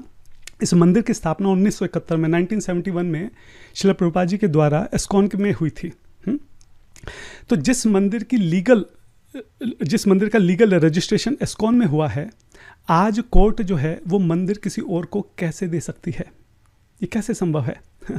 कोर्ट को इस बारे से कोई मतलब नहीं है कि कौन ऋत्विक है, कौन नॉन ऋत्विक है, शिला प्रभुपाद जी की क्या टीचिंग्स थी, उन्होंने कब कहा, क्या कहा, इससे किसी को कोई मतलब नहीं है। कोर्ट को सिर्फ इस बात से मतलब है कि उनके सामने जो लीगल डॉक्यूमेंट रखे गए हैं वो किसके फेवर में है, और वो जो है इस्कॉन बेंगलोर के फेवर में है, इसलिए उन्होंने निर्णय उनके फेवर में सुना दिया। प्रश्न यहाँ पर ये उठता है कि जब मंदिर इस्कॉन में रजिस्टर हुआ तो ये लीगल डॉक्यूमेंट कहाँ से आ गए जिससे ये बात साबित करने में ये लोग कामयाब हो गए कि ये मंदिर इस्कॉन का नहीं है? आप खुद सोचिए इस बात को, कैसे संभव है? कुछ तो गड़बड़ हुई होगी। तो जो इस्कॉन के लीगल हेड हैं हिज ग्रेस दयाराम प्रभु जी, वो बताते हैं कि किस तरीके से शंकर दास करके डिवोटी थे जिन्होंने रजिस्ट्रेशन किया था, और उसी वक्त ये बात समझ में आ गई थी कि हाँ रजिस्ट्रेशन में गलतियाँ हैं, लूप होल हैं, हाँ ये गड़बड़ हुआ है मामला। लेकिन उस वक्त जो है लापरवाही बरती गई, डिले किया गया, ध्यान नहीं दिया गया इस बात के, क्योंकि सब लोग श्रील प्रभुपाद जी से बहुत प्रेम करते थे, सब लोग श्रील प्रभुपाद जी को रिपोर्ट भेजते थे मंदिर की, किसी के दिमाग में नहीं आया कि ऐसा भी हो सकता है। तो उस रजिस्ट्रेशन में जो लूप होल्स थे उसका फ़ायदा उठाकर किस तरीके से कागज़ बनाए गए, किस तरह से जो है अलग अकाउंट्स बनाए गए, वहाँ पे पैन कार्ड बनाए गए, ATG रजिस्ट्रेशन जो है किस तरीके से बनाया गया, किस तरीके से सब कुछ एकदम गलत तरीके से जो है एक सारे डुप्लीकेट गलत डॉक्यूमेंट जो है वहाँ पे बनाए गए ताकि इस पूरे मंदिर को जो है कब्जाया जा सके। और वो डॉक्यूमेंट जो है फिर वो साबित कोर्ट में रखे गए, और नीचे वाली कोर्ट जो है वो इस बात को समझ रही थी कि ये बहुत गलत हो रहा है। आप सोचिए जो हाई कोर्ट है उन्होंने कितना स्ट्रॉन्ग यहाँ पे स्टेटमेंट दिया। उन्होंने बोला है richer the endorsement bigger the temptation to solo the same. जितना बड़ा मंदिर होगा, जितनी बड़ी प्रॉपर्टी होगी, जितना ज़मीन जायदाद पैसा जितना ज़्यादा होगा, उसको निकल जाने की जो टेम्पटेशन है वो उतनी ज़्यादा होगी। ये हाई कोर्ट का स्टेटमेंट है, मैं नहीं दे रहा हूँ। और भी बहुत सारी बातें हैं जो हमारे इस्कॉन के लीगल हेड हैं वो बता रहे हैं कि ये गलती हुई कैसे, मंदिर हाथ से निकल कैसे गया, कहाँ लूप होल से, और इसका एडवांटेज जो है सामने वाले ने कैसे उठाया। मैं वो सब चीज़ें ना तो यहाँ मेरे पास बताने का समय है, ना ही मेरी बताने की इच्छा है। मैं उसका लिंक जो है डिस्क्रिप्शन में दे दूंगा, आपकी इच्छा हो तो आप सुन सकते हैं कि किस तरीके से ये मंदिर धोखे से जो है इस्कॉन से छीन लिया गया है। अच्छा, जो पीस प्रपोजल दिया है इस्कॉन बेंगलोर के अथॉरिटीज़ ने, हाँ, हालांकि मेरे कोई अथॉरिटी नहीं है उस बारे में बोलने की, मैं कोई GBC में नहीं हूँ, एक साधारण भक्त हूँ, लेकिन फिर भी मैं जस्ट अपना ओपिनियन यहाँ पे शेयर करना चाहता हूँ कि क्यों ये इतना आसान नहीं है, क्यों ये इतना स्ट्रेट फॉरवर्ड नहीं है जितना स्ट्रेट फॉरवर्ड वो दिखा रहे हैं कि देखो हमने तो पीस प्रपोजल दे दिया, अब ये जो इस्कॉन मुंबई वाले हैं ये एक्सेप्ट नहीं कर रहे हैं। हम तो कह रहे हैं कि हम अपनी सारी प्रॉपर्टी आपको दे देंगे, हम तो केवल पुजारी बन जाएंगे, हम तो केवल जो है बर्तन धो लेंगे। हम तो एकदम डिटैच हैं, हमें कुछ नहीं चाहिए, हम तो प्रभुपाद जी की सेवा करना चाहते हैं, हम तो कह रहे हैं कि हमारा सब कुछ ले लो। वो कह रहे हैं क्योंकि वो जानते हैं कि पॉसिबल नहीं है, ये संभव नहीं है कि एक ही छत के नीचे बैठ के दो अलग अलग सिद्धांत जो हैं एक साथ बताए जाएं। अब सोचिए जब भी भगवत गीता 4.34 के ऊपर लेक्चर होगा, दोनों भक्त साथ में बैठे, ऋत्विक नॉन ऋत्विक, कैसे दोगे आप लेक्चर? वो संभव ही नहीं है। आप समझिए जो दीक्षा का प्रोसेस है, जो गुरु, ये एक मेन प्रिंसिपल है, ये कोई छोटा मोटा सब प्रिंसिपल नहीं है। एकदम जो कोर टीचिंग्स है श्रील प्रभुपाद जी की, Krishna is the supreme personality of God head, जीव कौन है, जीवेरे कृष्ण, जीवेरे स्वरूप है कृष्ण नित्यदास, भगवान के साथ क्या संबंध है, माया क्या है, गुरु कौन है, उसके साथ क्या संबंध है, दीक्षा, ये एकदम 8-10 अगर मेन अगर हम फिलोसफिकल पॉइंट्स लिखें उनमें से एक है। तो जब भी लेक्चर होगा जरूर इस बारे में बात होगी, तो एक काउंटर आर्ग्यूमेंट, दोनों डिवोटीज वहाँ पे बैठे, कैसे पॉसिबल है? ये पॉसिबल नहीं है। आप सोचिए, जरा विचार कीजिए कि मान लो श्रील प्रभुपाद जी के कोई ग्रैंड डिसाइपल हैं, वरिष्ठ काफ़ी, किसी कोई भी, फॉर एग्जांपल हम ले लेते हैं अभी, जैसे फॉर एग्जांपल हिज होलीनेस भक्ति आशा स्वामी महाराज जी हैं, जस्ट एक एग्जांपल के लिए बोल रहा हूँ, परम पूज्य गोपाल कृष्ण महाराज जी के डिसाइपल हैं, प्रभुपाद जी के ग्रैंड डिसाइपल हैं। मान लो वो मंदिर में आ रहे हैं, और मान लो यहाँ पे कोई ऋत्विक डिवोटी है 15-20 साल का, जिसको श्रील प्रभुपाद जी से दीक्षा दिला दी गई है, वो भी मंदिर में आ रहा है। अब दोनों एक दूसरे के सामने आ रहे हैं। कौन किसको प्रणाम करेगा? जो भक्ति आशा वैष्णव स्वामी महाराज हैं, उनके लिए तो वो जो लड़का है वो तो गुरु भाई हो गया। तो क्या वो उनको प्रणाम करेंगे? वो 70 इतने वरिष्ठ भक्त हैं, या वो 15-20 साल का लड़का उनको प्रणाम करेगा कि नहीं नहीं ये वरिष्ठ हैं? तो ये इनकम्पैटिबल है, ये इतना इजी नहीं, इतना स्ट्रेट फॉरवर्ड नहीं है जितना ये दिखाने की कोशिश करें कि हम तो प्रपोजल दे रहे हैं, सामने वाला एक्सेप्ट नहीं कर रहा है। ये केवल डिवोटीज़ को जो है इमोशनली मैनिपुलेट करने की बात है। वो जानते हैं कि पॉसिबल नहीं, इसलिए वो इस तरीके की बात कर रहे हैं कि हम तो बर्तन मांज लेंगे, हम तो पुजारी बन जाएंगे, हम तो सारे मंदिर दे देंगे, क्योंकि उनको पता है कि पॉसिबल नहीं है, ये प्रैक्टिकली पॉसिबल ही नहीं है। मैं चाहता हूँ कि ऐसा हो, मैं तो भगवान से प्रे करता हूँ कि कुछ ऐसा हो जाए कि जितने भी प्रभुपाद जी के अलग अलग छोटी छोटी के नाम पे जो अलग अलग संस्थाएं खुली हैं वो सब मिल जाएं। लेकिन मैं जस्ट आपको बता रहा हूँ कि इतना सिंपल नहीं है जितना सिंपल दिखाया जा रहा है। ये सिर्फ डिवोटीज़ को इमोशनली मैनिपुलेट करने की बात है यहाँ पे। मैं आपको बोलता हूँ ना, ठीक है, अगर आपको इतना ही इच्छा है कि सबको एक करने का, आप इस्कॉन को छोड़ो, जितने ऋत्विक ऑर्गेनाइजेशन है पहले वो तो सब एक साथ आ जाएं, वो सब अलग अलग क्यों हैं? गिव गीता है, इस्कॉन बेंगलोर है, ISKM है, और भी जो छोटे मोटे इधर खुले हुए हैं, आप सब लोग आपस में बात करके एक साथ क्यों नहीं आ जाते कि हम सबका तो एक ही मिशन है, हम सबकी तो एक ही फिलॉसफी, हम तो ऋत्विक को मानते हैं, चलो एक काम करते हैं, हम सब लोग मिला के एक बड़ा अपना आपस में एक इंस्टीट्यूट बना लेते हैं। क्यों नहीं बनाते हैं? नहीं बनाएंगे, क्योंकि सबको अपनी अथॉरिटी चाहिए, सबको अपनी शक्ति चाहिए, सबको अपना कंट्रोल चाहिए। ये जो अलग अलग इंस्टीट्यूट्स हैं, इनमें इनका पूरी तरह से कंट्रोल है। जो भी इन इंस्टीट्यूट्स में वो जानते हैं कि जो ये यहाँ के लीडर्स हैं, इनकी इच्छा के बने एक पत्ता भी वहाँ पे नहीं हिल सकता, एक तिनका भी नहीं हिल सकता है। हाँ, तो ये जो कंट्रोल है, ये जो शक्ति, ये जो ताकत का नशा है, इसको कोई नहीं छोड़ना चाहता। तो पीस प्रपोजल, ये सब चीज़ें जो हैं, सिर्फ बेचारे जो मासूम डिवोटी हैं, सिर्फ उनको बेवकूफ़ बनाने के लिए, उनको इमोशनली मैनिपुलेट करने के लिए है। असली बात यह है कि सब लोग जो है ताकत चाहते हैं, शक्ति चाहते हैं, कंट्रोल चाहते हैं। मेरे जितने भी ऋत्विक भाई बहन हैं, जितनी भी माताएं हैं, मैं उनसे एक बात बोलना चाहता हूँ। इतने सब एविडेंस देखने के बाद भी मैं आज भी आपको लिख के दे सकता हूँ, साइन करके दे सकता हूँ, 100% गारंटी के साथ दे सकता हूँ, बोल सकता हूँ कि कोई लीडर मानने वाला नहीं है। वो नहीं मानेंगे, चाहे कुछ भी कर लो, आप नहीं मानेंगे। क्योंकि जो उनका अस्तित्व है वही इस बात के ऊपर आधारित है कि ऋत्विक फिलॉसफी है। जिस दिन ये अस्तित्व खत्म हो जाएगा, उनकी कोई वैल्यू नहीं रह जाएगी, उनके हाथ में जो पावर है, कंट्रोल है, ये सब उनके हाथ से निकल जाएगा। लेकिन मैं आपसे बात पूछना चाहता हूँ कि क्या आप कन्विंस्ड हैं सिर्फ एक दो लोगों की मन घड़न एक कहानी ऋत्विक के नाम पे जो उन्होंने बना रखी है, वर्ड्स को इधर उधर घुमा फिरा के अपने इंटरप्रिटेशन के साथ और एग्जैचुरेशन के साथ, आधा वर्ड कहीं का मिला दिया, आधा कहीं का मिला दिया, क्योंकि वहाँ यहाँ लिखा है इसलिए यहाँ लिखा है, इन दोनों का मतलब, इस तरीके के ऊपर जो उन्होंने फिलॉसफी बना रखी है। एक दो लोग जो इस फिलॉसफी को बता रहे हैं आपको क्या उनके ऊपर विश्वास है? आपको शास्त्रों के ऊपर विश्वास नहीं है? आपको जो 4 संप्रदाय के आचार्य बोल रहे हैं उसके ऊपर विश्वास नहीं है? शिल प्रभुपाद जी के जो गॉड ब्रदर्स हैं, इतने बड़े बड़े विद्वान हैं, वो बोल रहे हैं, आपको उसके ऊपर विश्वास नहीं है? शिल प्रभुपाद जी के डिसाइपल जो 50-50, 60 साल से उनको सर्व कर रहे हैं, आपको उनके ऊपर विश्वास नहीं है? आपको किसी के ऊपर विश्वास नहीं है। आप केवल एक दो लोगों की जो मनगढ़ंत कहानी है ऋत्विक के नाम पे, आपको केवल उस पर विश्वास है। सोचने की बात है, आप एक बार विचार कीजिएगा इसके ऊपर। और जाने से पहले मैं एक बात और बोलना चाहता हूँ कि मुझे नहीं पता कि लीडर्स के मन में क्या है, चाहे वो यहाँ के हों, चाहे वो वहाँ के हों। हाँ, लेकिन मैं बेंगलोर में भी रहा हूँ और मैं इस्कॉन के अंदर भी रहा हूँ। एक बात मुझे अच्छे से पता है, क्योंकि जिन भक्तों के साथ मैंने इंटरेक्ट किया है, चाहे वो बेंगलोर के हों, किसी भी संस्था के हों या इस्कॉन के हों, कि भक्त जो हैं वो जेन्युइन है। जितने भी भक्त हैं बहुत जेन्युइनली अपनी भक्ति करना चाहते हैं, सेवा करना चाहते हैं, कंट्रीब्यूट करना चाहते हैं, भक्ति में आगे बढ़ना चाहते हैं। किसी के भी मन में कोई धोखा देने की प्रवृत्ति नहीं है। किसी के भी मन में ऐसा नहीं कि मैं चीटिंग कर लूँ ऋत्विक के नाम पे। अगर कोई ऋत्विक को फॉलो भी कर रहा है तो केवल 2 ही बातें हैं कि या तो वो इग्नोरेंस में है, या तो उसको पूरी बात पता नहीं है, या कहीं ना कहीं उसके अंदर कन्विक्शन है कि मैं जिस रास्ते पर चल रहा हूँ यही सही रास्ता है। प्रभुपाद जी हमसे यही चाहते थे। हाँ, इसी रास्ते पे चलना जो है मेरे लिए सही है। इसी रास्ते पे प्रभुपाद जी चाहते हैं, भगवान चाहते हैं कि मैं इस रास्ते पे चलूँ। और अगर वो ऐसा सोचता है तो वो जेन्युइनली अपनी भक्ति कर रहा है। इसी तरह इस्कॉन के डिवोटीज को अगर लगता है कि नहीं गुरु परंपरा सही है, तो जेन्युइनली अपनी भक्ति कर रहे हैं। तो मैं पॉइंट यहाँ पे बोलना चाह रहा हूँ कि जब भी हम सारे भक्त आपस में एक दूसरे से मिलें, एक दूसरे को कड़वाहट की नज़र से ना देखें।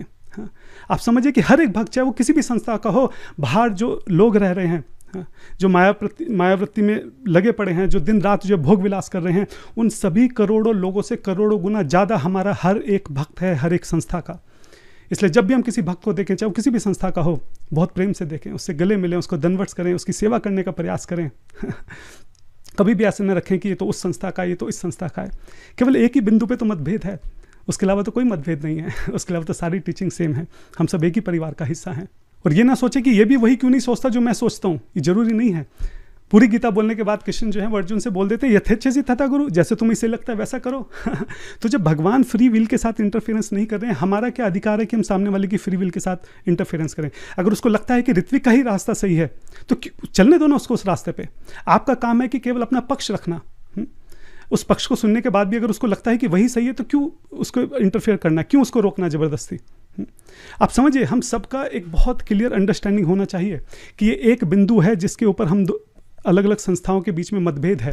और हमेशा हमें अपने मन में, अब जो वरिष्ठ भक्त हैं उनको तो मैं कुछ नहीं बोल सकता, लेकिन जो सामान्य साधारण भक्त है, मेरे स्तर के जो भक्त हैं, मैं उनसे ये बात बोल रहा हूँ, अन्यथा ना ले, ऐसा नहीं कि मैं किसी को ऑर्डर दे रहा हूँ। जो मेरे छोटे भाई की तरह, मैं उनको उस नज़र से देख के मैं उनको ये बात बोल रहा हूँ कि हमेशा हम अपने मन में ये बात रखें कि मतभेद हैं। जो सामने वाला डिवोटी है उसकी अंडरस्टैंडिंग ऋत्विक के बारे में ये है, मैं हूँ, मेरी ऋत्विक के बारे में ये अंडरस्टैंडिंग है। वो उस रास्ते पे चलता है क्योंकि उसको वो सही लग रहा है। मैं इस रास्ते पे क्यों चल रहा हूँ? क्योंकि मैं इस वजह से कन्विंस्ड हूँ कि जिस रास्ते पे मैं चल रहा हूँ ये रास्ता सही है। बस केवल इतनी सी बात है। किसी के लिए अपने मन में घृणा रखना, द्वेष रखना, कड़वाहट रखना एक बात पक्की है, चाहे हम ऋत्विक हों चाहे नॉन ऋत्विक हों, लेकिन अगर हमारे मन में द्वेष, घृणा, कड़वाहट रहेगी ना, तो वो श्रील प्रभुपाद जी को कन्फर्म पसंद नहीं आएगी। ऋत्विक नॉन ऋत्विक में से फिर भी एक जना हो सकता है सही हो गलत हो, लेकिन जो कड़वाहट है, चाहे वो दोनों में से किसी के भी मन में हो, कन्फर्म्ड श्रील प्रभुपाद जी को पसंद नहीं आएगी। कन्फर्म्ड है ये कि चैतन्य महाप्रभु को पसंद नहीं आएगा कि किसी सामने वाले भक्त के प्रति जो है हम अपने मन में ये जो है कड़वाहट रख रहे हैं। आप एक बात समझ लीजिए कि श्रील प्रभुपाद जी के जिन डिसाइपल्स के ऊपर जो फॉल डाउन हुए या जिनको डिफ़िकल्टी फेस हुई, जिनके ऊपर हम मैगजीन बनाते हैं, प्रेजेंटेशन बनाते हैं, जिनके बारे में हम बुरा भला बोलते हैं, आप एक बार समझिए कि उन्होंने क्या कंट्रीब्यूशन किया है। हाँ, जब श्रील प्रभुपाद जी बिल्कुल अकेले थे ना, कोई भी उनके साथ नहीं था, कई बार तो उनके पास कुछ खाने के लिए नहीं था, कुछ रहने के लिए नहीं था। हाँ, हेल्प तो बहुत दूर की बात है, कोई एक बार बोलने के लिए तैयार नहीं था कि स्वामी जी जो आप कर रहे हो ना बहुत अच्छा है, कि एक एप्रिसिएशन का एक वर्ड नहीं था, बिल्कुल अकेले थे श्रील प्रभुपाद जी।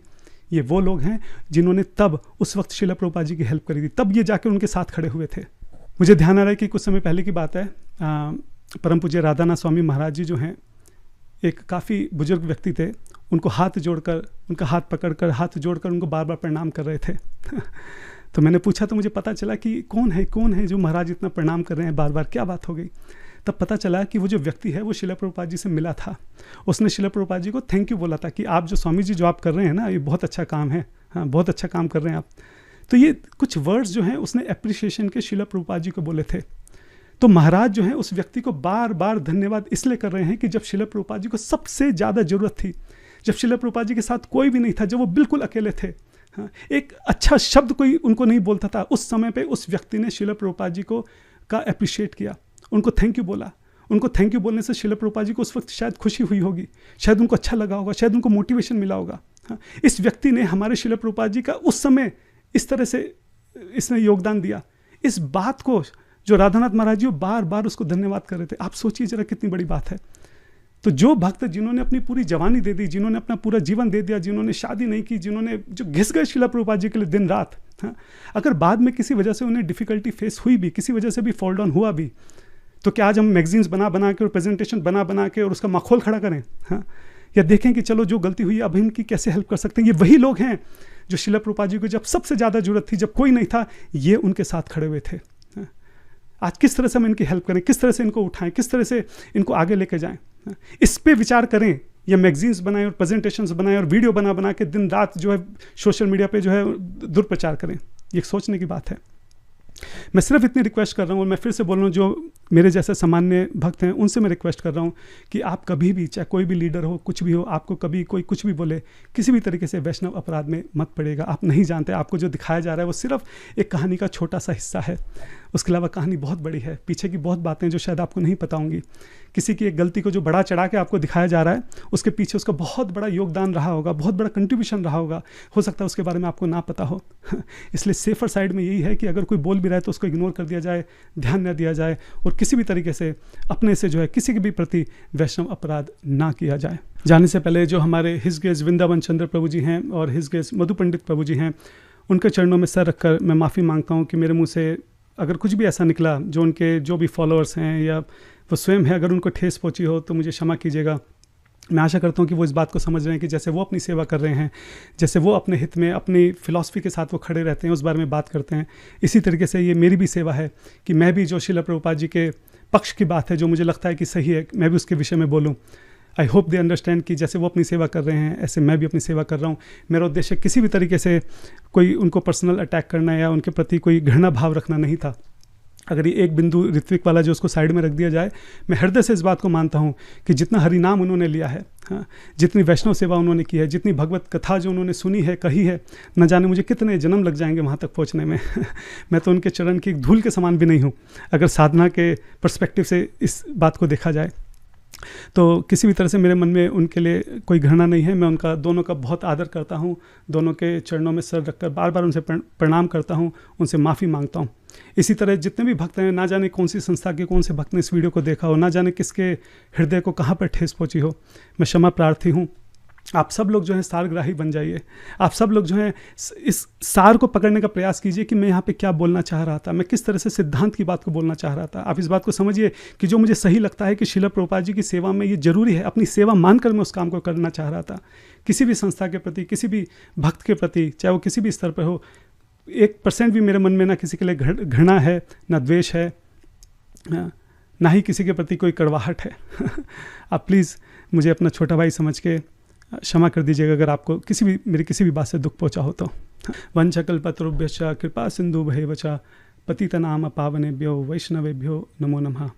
शिल प्रभुपाद की जाय, गौर भक्तविंद की जाय। हरे कृष्णा।